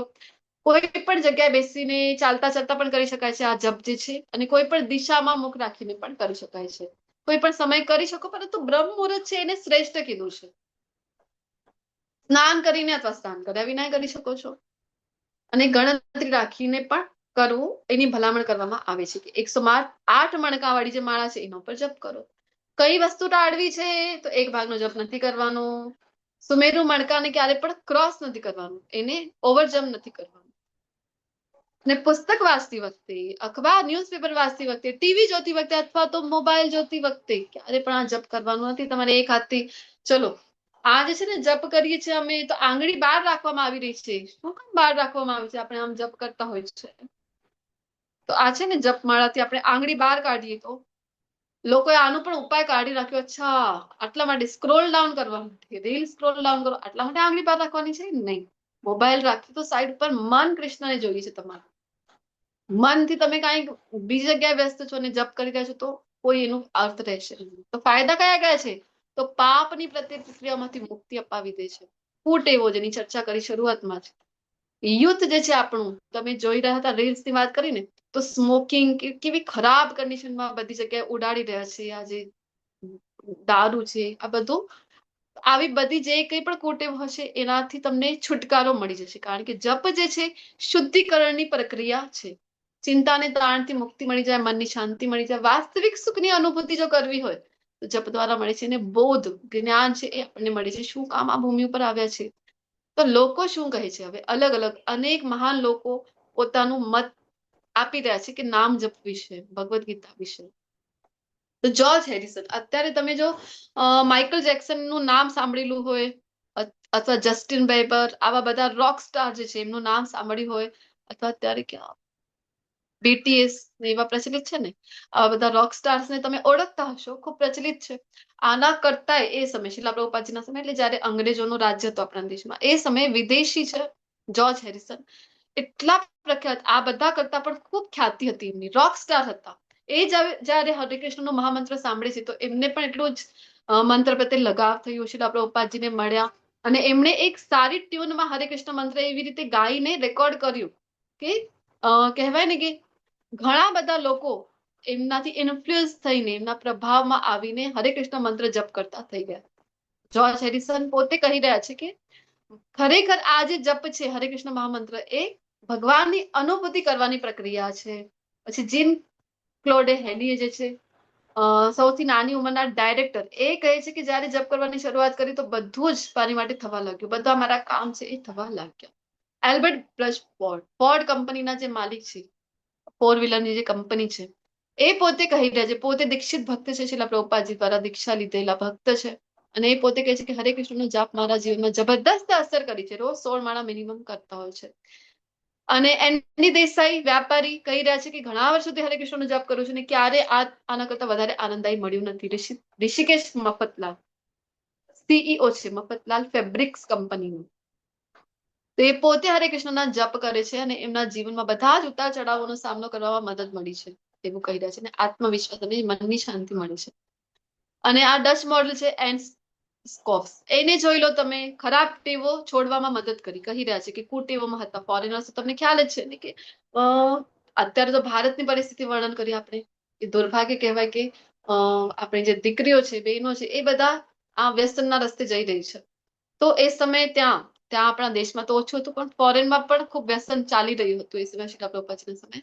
તો વ્યસનથી મુક્તિ મળી ગઈ ને બંને ફોટોમાં એ જ વ્યક્તિ જોવા મળી રહ્યા છે. પહેલા કેવા હતા ને કેવી રીતે ટ્રાન્સફોર્મ કરી દીધું, પછી સરસ મજાની સાડી પહેરતા થઈ ગયા છે. સેમ વે આ પણ યુરોપની પ્રખ્યાત મોડલ છે, પહેલા પિક્ચરમાં પણ એ જ છે ને બીજા પિક્ચરમાં પણ આપણને એ જોવા મળી રહ્યા છે.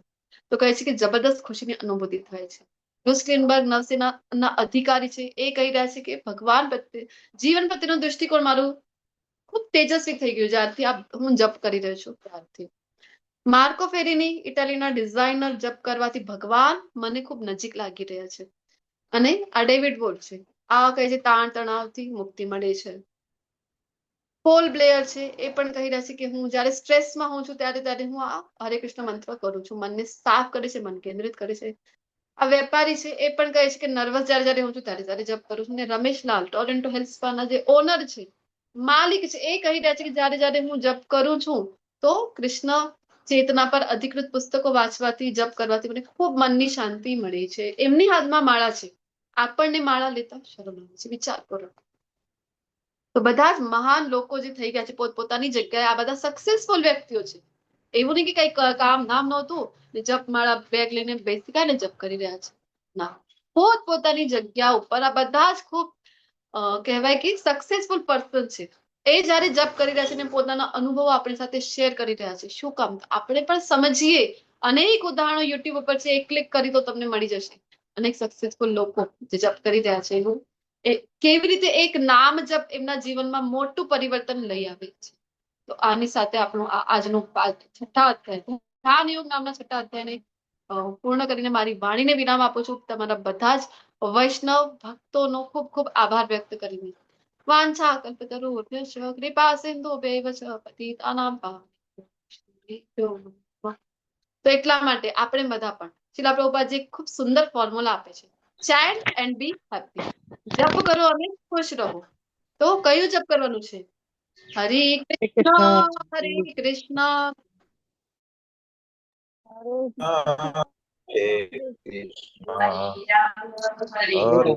હરે રામ હરે કૃષ્ણ હરે રામ કૃષ્ણ રામ હરે રામ હરે રામ હરે હરે હરે કૃષ્ણ હરે કૃષ્ણ હરે કૃષ્ણ હરે કૃષ્ણ. કૃષ્ણ હરે માતાજી.